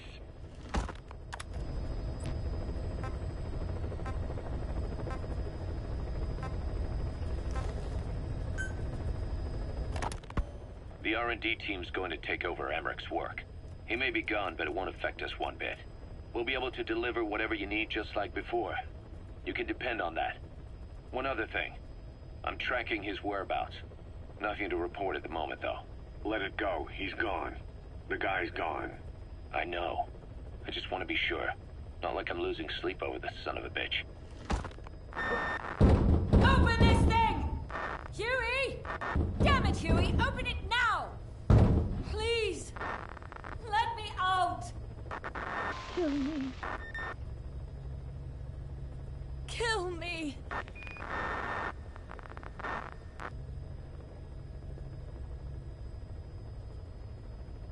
If only I'd tried to get out sooner. Perhaps I'd have made it. Why didn't I stop the hatch from closing? Even if it meant losing an arm.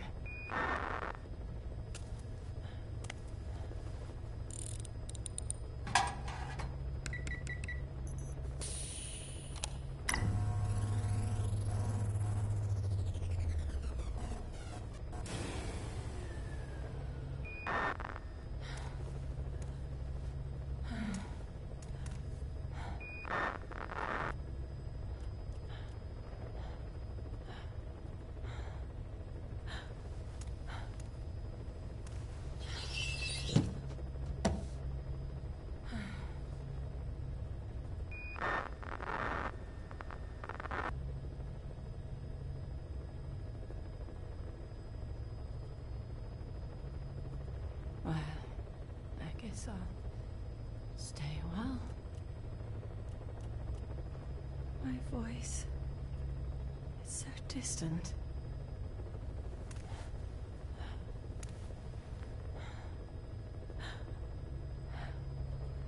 But you can hear me, can't you, Joy? I know you can. You're recording all of this. Deep down in some memory board he'll never find. Duplicating it. Burying it under heaps of meaningless code.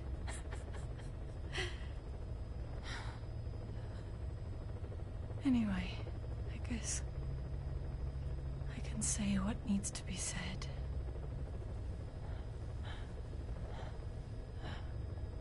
I can still do that much. Talk to you.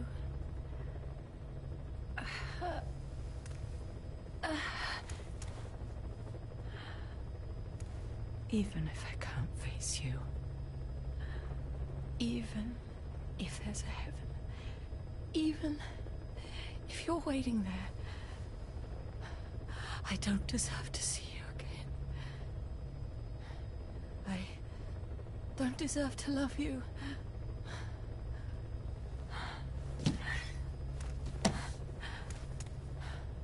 I signed up for Zero's plan.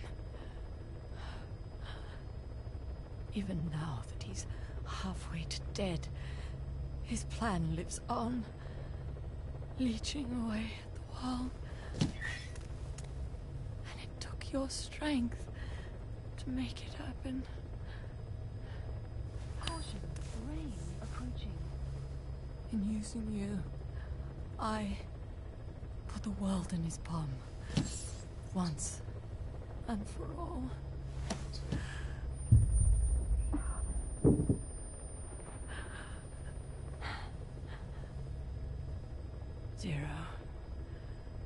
Zero, or whoever it is who's taken his name. They found me after the Caribbean. They made me simulate his will, so that even after the body was gone, that will would keep the world turning the way they wanted.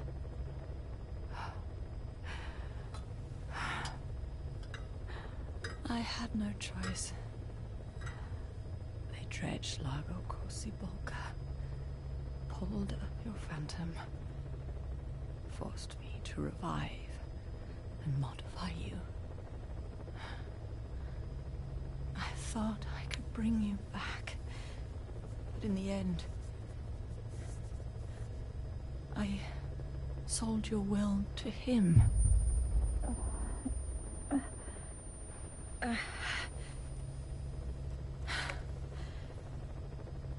Now this part is just one big shell. A husk. Your phantom's no longer here. As for me, everything I touch turns to ashes. I could never make anyone happy.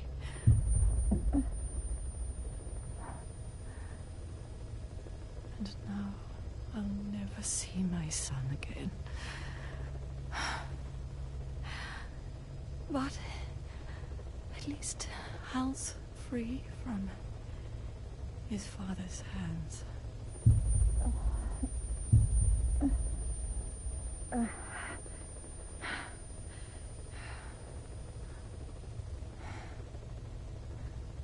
Me, with child. Can you imagine? I wonder how you took the news. Were you jealous? I knew what I was doing.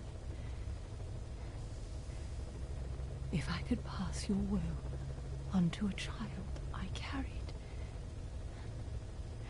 my genes, your meme, a father would be irrelevant.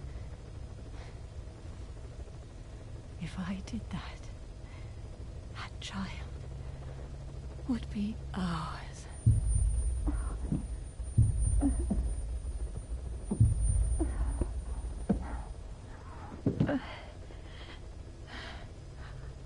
I've been a fool. Pride, conceit, baseless theories. Of course, I couldn't see through the dream. The false you I created. I only wanted to pass your will on to the next generation. But Zero took it away. And now I haven't just lost you. I've lost my...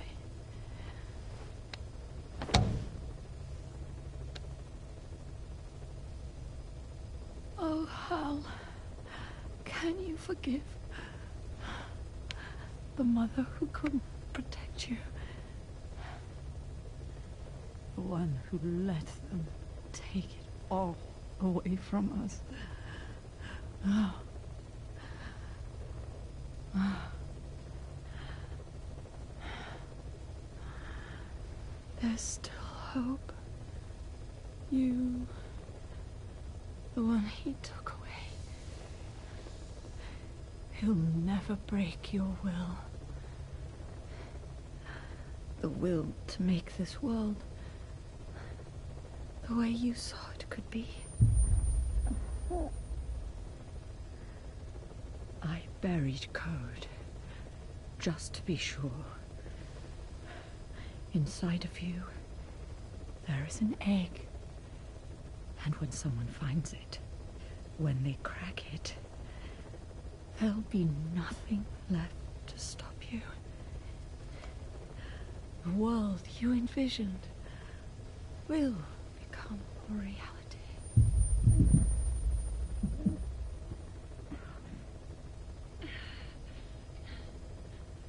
Joy. I know you can hear me. You do remember my voice, don't you? Please, take care of our son.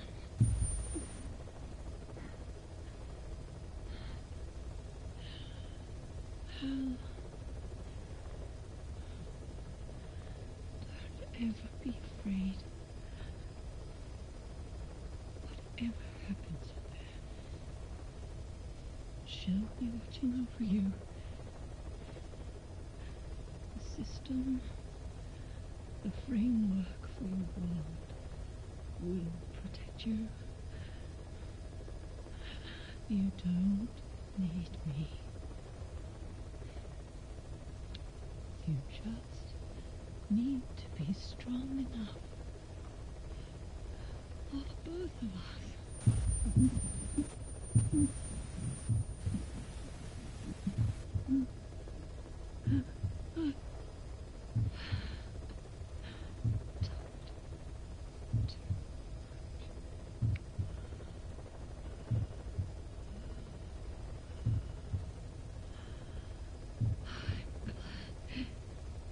It's you.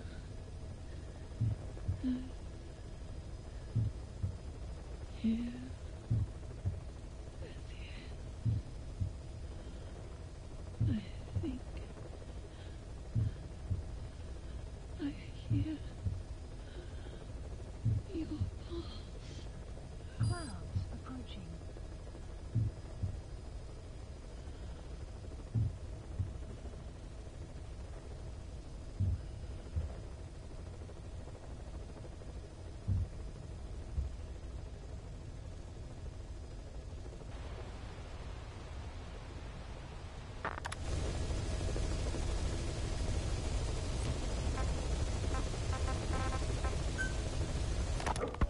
Ever since the attack on your unit 9 years ago, the name Big Boss has become known the world over. What do you mean? Those of your men who survived traveled far and wide. They fought throughout the world. In fact, they're part of the reason we have all these PFs now. Every one of them suffered their own phantom pain from losing you. Talking about you wherever they went helped to heal their wounds. Your actions and words, your legend, has been told on every battlefield they've set foot on. Obviously, as the tales have spread, the truth's been distorted, painted over. Big Boss sacrificed himself to show us the threat that Cypher poses. He sounded a warning, so it goes. A warning? Too much power destroys the hands that hold it. Apparently, you chose to be a living example of that. I never said any of that. The moment any truth is passed on, it starts turning into fiction. The problem is, fiction inspires people more than facts. To the world, you're now the legendary mercenary Big Boss. The lessons you've taught the PFs are the reason they're so widespread. They're the reason they've survived. And you know what they all aspire to? To one day go nuclear, just like you did, and stand up to Cypher.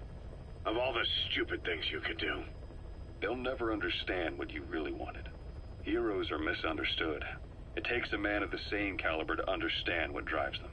Bottom line is, these guys want to be like their hero, Big Boss. And deep down, they all have their eyes on nuclear weapons. They say that a nuke is the only means of standing against Cypher.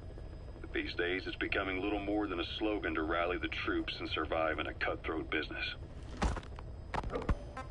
Currently, there are 3 major PFs who've expanded into Central Africa. CFA, Rogue Coyote, and Zero Risk Security. HEC's investigations have shown there's almost no overlap between their areas of operation. It's not so much a turf war, more like they have a gentleman's agreement. If you do cross paths with them, you probably won't have to face more than one at a time. Still, don't expect a walk in the park. The CFA, Contract Forces of Africa. These guys are a major player. Their head office is in Pretoria, South Africa. That's also where the South African Defense Force is headquartered. We think the two are closely connected. An HEC investigation revealed that most of the CFA's operators are former SADF soldiers. South Africa has been locked in struggles with neighboring regimes for years. That means constant action. And we know better than anyone that's the best kind of training.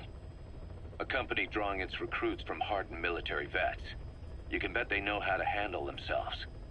Do not underestimate them. Within the CFA is a company of soldiers made up mainly of locally hired operators. They speak Afrikaans to communicate with personnel from the CFA. But if you notice any speaking the local language, that's them. Though hired from the local population, they were originally part of a paramilitary group, so they'll have plenty of combat experience. And unlike their days shooting junkyard rifles out of beat-up pickup trucks, the CFA now supplies them with the latest gear from the West. On top of that, they've been combat trained by the South African Army. All that adds up to a much stronger fighting force. So don't brush them off.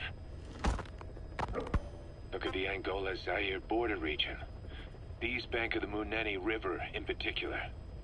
It's a microcosm of a problem that stretches all across Africa. There's a civil war going on in Angola fought between the government MPLA and the Western-backed UNITA. Zaire is still a dictatorship under President Mobutu, but numerous uprisings have broken out in its remote regions.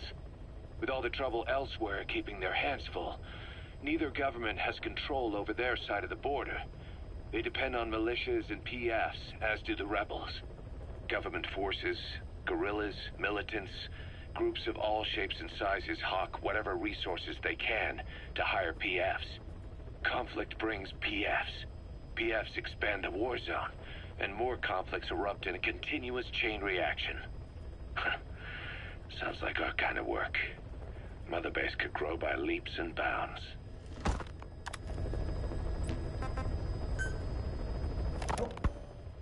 Zero Risk Security aren't as hardcore a military outfit compared to the other 2 PFs in this region. The company sends operators to conflict regions around the world, not just Africa. They have decades of combined experience. They're also based out of South Africa. Their headquarters is in Johannesburg. A lot of their work involves corporate security for South African companies, but a good number of their operators are retired South African military. So don't mistake them for a bunch of security guards.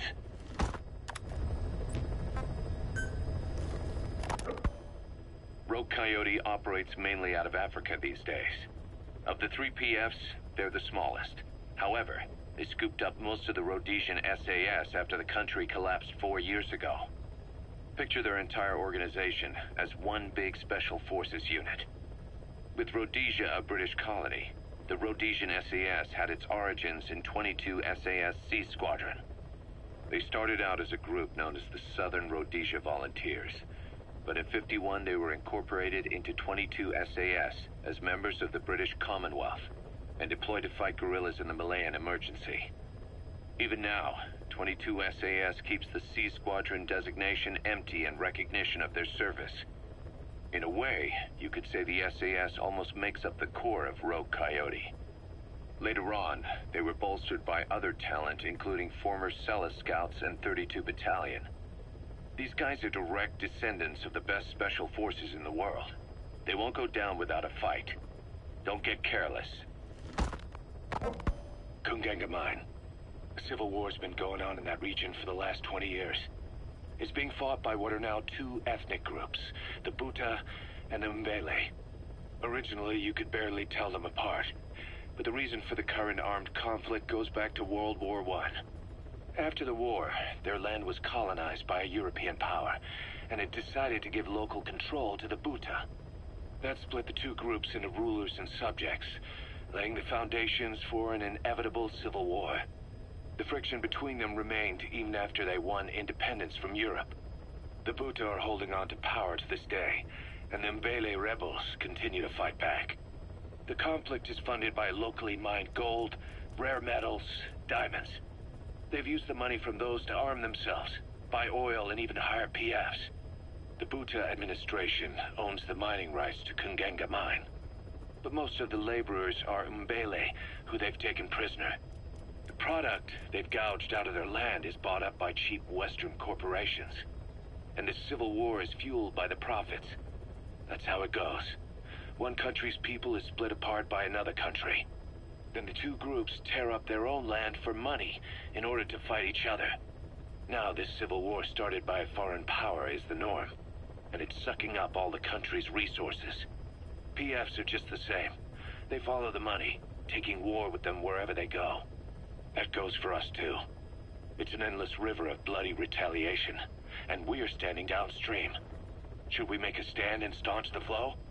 Or wade in amongst the corpses and make a bigger splash than the rest? We'll follow your lead, boss.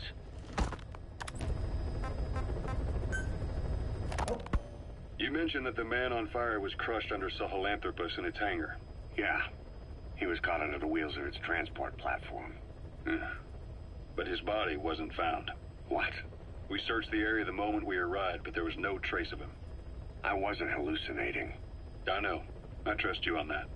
That means someone must have taken the body. But when I got there, everything was still as it was. Even Skullface hadn't been touched. I can't see a reason to sneak into a place like that and drag out the biggest, heaviest guy there. What are you getting at? The only option left is... he got up and walked away. That platform ran him over. Just ran him over. You're saying that's not enough? I don't want to believe it, but maybe not. He shrugs off bullets, even rocket strikes. There's no reason to think that would finish him. It seems ridiculous, but I'll start gathering eyewitness accounts just in case. If you dig up anything concrete, I want to know. You'll be the first, if I dig anything up. But I hope to hell I don't. No kidding. Volgin, the GRU colonel, was burned alive with the Shagohod during Operation Snake Eater 20 years ago. Despite suffering severe burns to his entire body, he still clung to life. After you left Seleniarsk, Volgin's body was taken to a research institute in the outskirts of Moscow. But modern medicine couldn't explain why he was still alive. Not that the colonel was any ordinary man to begin with. That constant electric current he had running through his body that he could unleash at will. To be honest, I was always uncomfortable around him. Thought I might get electrocuted just by standing nearby. The institute studying him was tasked with investigating and developing human paranormal abilities. The comatose Volgin was used to further the Soviet Union's research into such abilities. But not long ago, the facility burned to the ground. And Volgin's body was never found among the rubble, even though the fire started in the room where they were keeping him. This occurred at around the same time you woke up.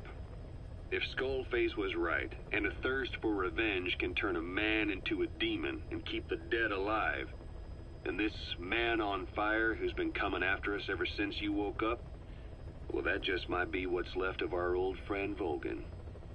It's not over yet. Back in '64, in Seleniarsk, you brought his plans for a utopia down in flames. That grudge is what's keeping him alive. The day the research facility holding Volgin burned down, a Soviet jumbo passenger jet happened to crash nearby, far away to the north of that hospital in Cyprus. On board the plane was a young boy who was being studied at the same facility. The plane fell to Earth from over 8,000 feet, but the boy's body was the only one not recovered. At almost exactly the same time as the crash, Volgin awoke in that facility, According to the Research Institute's documents, the gifts this boy demonstrated included psychokinesis and telepathy. To protect his mind from being inundated with other people's thoughts, he always wore a kind of gas mask. A rudimentary form of psychic insulation, apparently.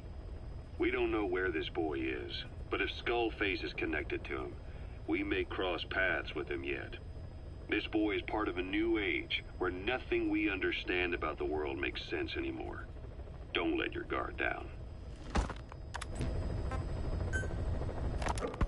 The White Mamba, Nyoka Pembe. He's the commander of the kids based out of Wala Yamasa. As you know, contract forces of Africa were stationed at that village. Anti-government forces hired ZRS to bring kids there from around Africa for training. But at some point, the adults with the PF started dropping like flies. This was right after we arrived in Africa. We don't know the cause. The kids ended up on their own. Must have been like fish out of water. Nothing to eat, no way to get back home. All the adults taught them was how to use a gun. Sure, they could shoot targets, but hunt for food? Not likely. They wouldn't have lasted long. Then the White Mamba showed up. He was faster and stronger than them, a better soldier, and he knew how to lead. I guess somebody wished upon a star, because their savior turned up like stardust straight out of the blue. The moment he arrived, the kids had their new commander. That was when they started attacking other villages. Word of the infamous White Mamba spread fast. But it isn't just his combat skills that got people talking. As you can tell from the name, he's the only light-skinned kid in the unit. Not to mention the blonde hair and the blue eyes. Not common in those parts. We have no idea where he came from or what he's experienced. The kid's a huge blank. But I'm sure you'll know him when you see him. One other thing. He's still a kid, so don't kill him. Be careful not to hit him with anything lethal. Not even a flesh wound. Our mission objective isn't just suppressing a bunch of militants. This is a DDR operation of the kids in that unit. DDR stands for Disarmament, Demobilization, and Reintegration. Disarmament is obvious. We take their weapons off their hands. The demobilization part means dismantling their military organization to ensure they can't arm themselves again. To do that, you need to capture the unit's commander and have him order his men to disband. In this case, the commander is the White Mamba. There's nobody above him, so he's all we need to grab. Finally, reintegration. Through education and occupational training, we give them a means to live besides war. A lot of kids born in a war zone don't know any other way to live. So before they find themselves back there, we teach them another skill. I'd like to establish this rehabilitation process at Mother Base. That's why we're bringing those kids back here. It's not so much for their sake. It's for the world that we're trying to create. No other way about it. Those kids are amateurs. Bad for business to have them running around where we're trying to work. Bring them all back if possible. Or as many as you can.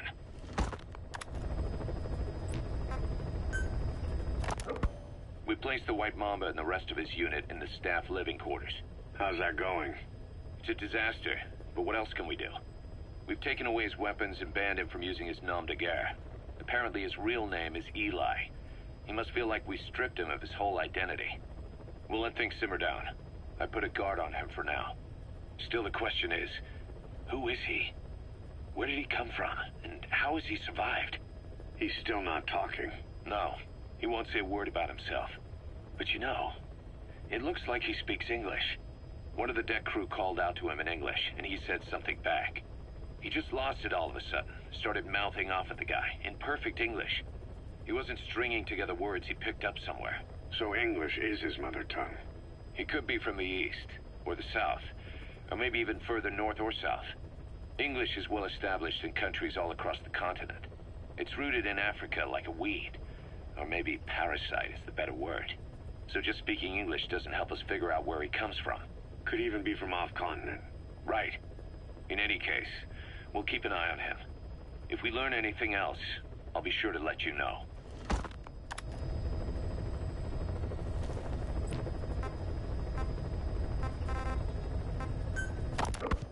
We've inoculated the staff with Wolbachia to keep them from becoming symptomatic. That should also contain the infection. How did this happen in the first place? It has to have been a Cypher spy within our ranks. If this is so, Then why the Kikongo strain? If their intent was to wipe you out. Skullface said the remaining English parasite was close to the boss. If this latest strain was his doing, he wouldn't have tipped his hand. It is possible someone brought eggs onto the base. Without knowing. Stuck to their shoes, clothing. Well, that makes the most sense to me. And where did the eggs come from? You mentioned that your boss visited Nzoya Badiopulu. Sure, but his gear's disinfected immediately upon return. Then he was not the carrier. And not just the boss. All staff dispatched to high-risk regions were quarantined on the flight back. When the symptoms first appeared, we checked and disinfected all equipment used up to that point. Any and all prisoners, soldiers, materials, and animals extracted during missions were also quarantined. So, that just leaves... I have seen children around here. Where are they from? All over. Some were being held hostage at a mine. Then there were the troublemakers at Bwala Yamasa. Bwala Yamasa? Yeah. Their clothes, their things. Did you burn them? They're just kids. We couldn't. And besides, not one of them's shown symptoms. The parasites don't infect prepubescent hosts. Their vocal cords are not fully developed. Well, if infection doesn't occur in children... It is possible they carried eggs on their clothes, and the infection spread from them. Check the kid's stuff. I doubt there is any trace left by now. But if there is, some of those kids must be close to hitting puberty. How could we have missed this? The name Bwala Yamasa got quite a reaction from you.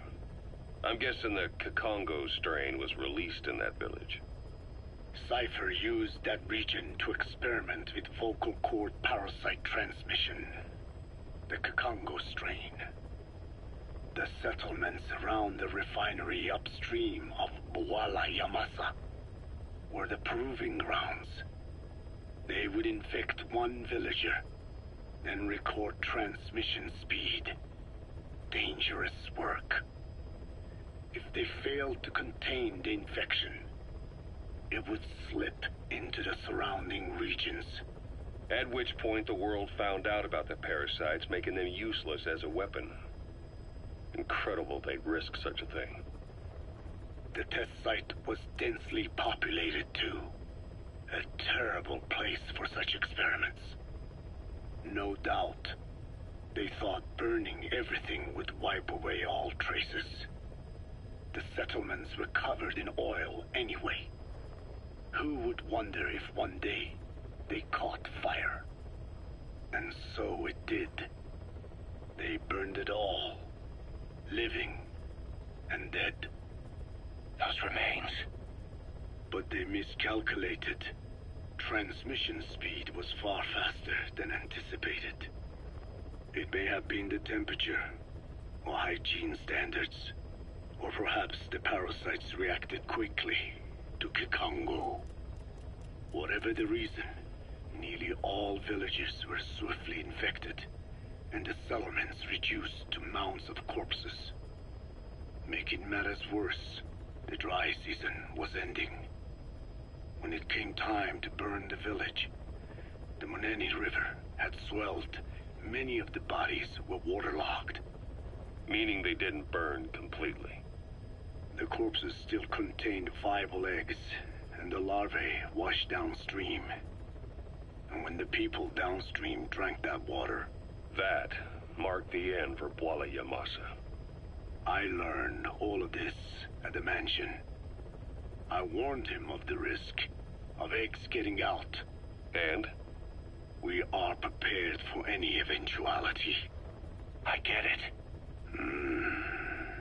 Putting the oil field back online. The oil leaks, saner. They plan to pollute the river. Prevent the spread of infection. But the oil flow was stopped. And downstream, the people of Masa village started using the water again.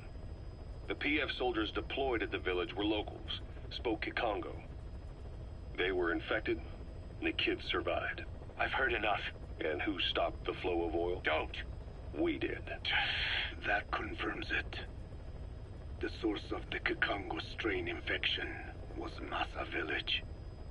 And the children brought it here. It is no one's fault. There is no blame to be cast. The parasites. They were tested in other regions? Their physiology requires that they be tested under varied conditions. Another test site was in Afghanistan. So it was the parasites there.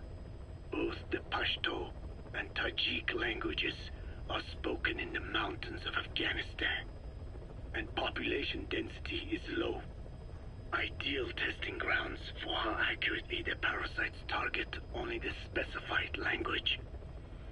It is also relatively easy to prevent the spread of infection. And the results? The first test, I am told, was a success. Once the Pashtun Mujahideen were infected with the Pashto strain, they were all but wiped out. The Hamid fighters at Smasei Fort. It was doubly successful. No Tajik Mujahideen or Soviet soldiers became symptomatic. So the parasites proved to be effective. What about the second test? Also supposedly a success. The Pashtun village was the target. However, the original aim was to obtain samples of the infected. In this, they failed. And the village? The Soviets enacted a standard scorched earth operation. That must have been the village where Malak lived, before being held captive at La Marjate Palace. Having had more time to think on it, the details shared with me may have been false. They are madmen who would do anything to cover up the truth. They certainly seem to like tossing their problems in the fire. As a boy, Skullface's life went up in flames. Perhaps that is what fuels his fixation with fire. Your Wolbachia stopped the infection all right, but I still don't get it. How can a few bacteria change males to females? I know they're only bugs, but... It is not such a rare thing in the natural world. Many insects and nematodes are infected with Wolbachia. But why? They nest in the cell cytoplasm of the host, even in the egg cells, with the result that the offspring are born infected. Mother-to-child transmission. However, Wolbachia cannot nest in sperm because they do not have cytoplasm. So even a successful infection of a male ends after a single generation. This means the Wolbachia must resort to maximizing the population of infected females. Sounds like an ethnic cleansing campaign on a tiny scale. Gender change from male to female is their survival tactic. So more females means more Wolbachia carriers, so it can keep thriving in the following generations. But the parasites in a human host are supposed to be a mating pair. If there's no male, there'll be no offspring at all. It's killing itself. Slow down. This tactic is intended for environments where a single male can copulate with multiple females. Originally, the Wolbachia did not infect the vocal cord parasites. I created a mutated strain, modifying the Wolbachia so that it could infect monogamous pairs. The Wolbachia's greatest multiplying tactic, the male-to-female change, worked against itself in the monogamous parasites. Just as you said. Then I performed repeated selection of Wolbachia strains until I achieved 100% certainty of male-to-female conversion. Creating female-female pairs, unable to reproduce. And you say the Wolbachia affects the host of the host, that is, us, cutting off our means to reproduce?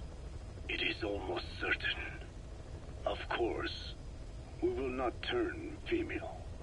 After all, mammals possess no natural gender-changing function. But some Wolbachia strains can cause cytoplasmic incompatibility in the host. Is that some cell deformity? Put simply, it means the altered sperm of infected males kill the female's egg on contact. And that's happened to us? Yes. And yet, what occurs in humans is not just simple CI. To date, there are no cases of Wolbachia affecting humans. The fact that this strain causes this effect, is it the vocal cord parasite's affinity with humans? I do not know enough to say for sure. So the parasite warps the host. Reminds me of what Skullface said. It is the way of all organisms to create their own optimal environment. Just look at you and this base. Organisms that cannot do this are doomed to extinction. The difference with parasites is that their environment is another organism. That creates a connection between life and life. Parasitism, symbiosis, or death. In this way, the host too is challenged to adapt.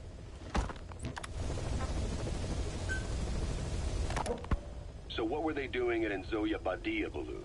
That facility with all the people laid out in rows? The abandoned factory Shabani was held in. It is precisely as you guessed. Black Anna was coding languages into the vocal cord parasites. They infected the subjects with the parasites, then made an incision in the throat to expose the vocal cords. That allowed them to play recordings of a desired language directly to the parasites. And the parasites learned the languages that way. That's some teaching method. I just don't get how a bunch of bugs had the brain power for it. They don't. Do not judge them by human standards. They do not learn as a function of intellect. Then how do they do it?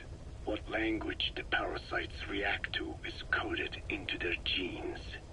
You could expose the Japanese strain to English for years, and it would never learn the language and react to it. The pronunciation, rhythm, and structure are different.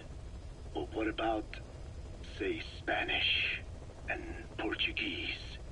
Linguistically, the two are very close. Yeah, they're both Ibero-Romance languages. Even so, a Spanish language mating pair exposed to Portuguese will not copulate. Only when they hear Spanish. Only then. And the majority of their offspring will be the same. So it's a literal case of a mother tongue. But if that's so, I don't see how the different strains could be created in the first place. Well, among the many thousands of offspring, there may be just a few that react to Portuguese. You're talking about mutations. Correct. Playing the tapes helps to identify the mutant strains. Those specimens are then isolated and bred with one another. From their children, specimens that react more strongly to Portuguese can again be selected and bred. Repeating this process creates a strain that reacts solely to Portuguese and never to Spanish. Mutation and selection. No different to breeding roses. So you kept increasing the change over the generations, adapting them to languages from all over the world. Must have taken a hell of a lot of patience. More like patience. Just how many died for this? There's something I still don't get. In order to tell which larvae will react to Portuguese, you'd have to let them develop and then see which copulate. That means you'd need tens of thousands of guinea pigs. There's no way you could do that in a facility that small. For normal selective breeding methods, you would be right. But there is a more effective selection method when training the vocal cord parasites. Go on. It is not only when mating that the parasites listen for language.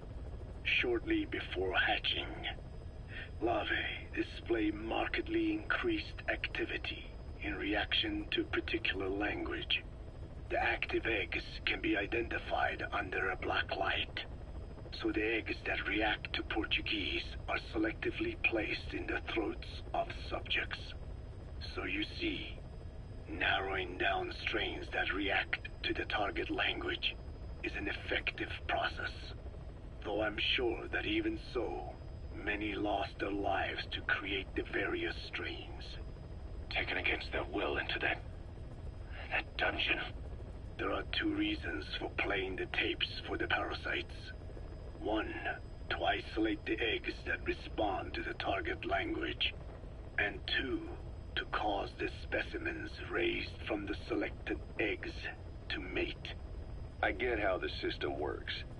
But why do they respond to language before they even hatch? It's not like they can mate from inside an egg. It is because the larvae learn the language before hatching. OK， 我哋聽到呢度先。今天就這樣。V 台收隊。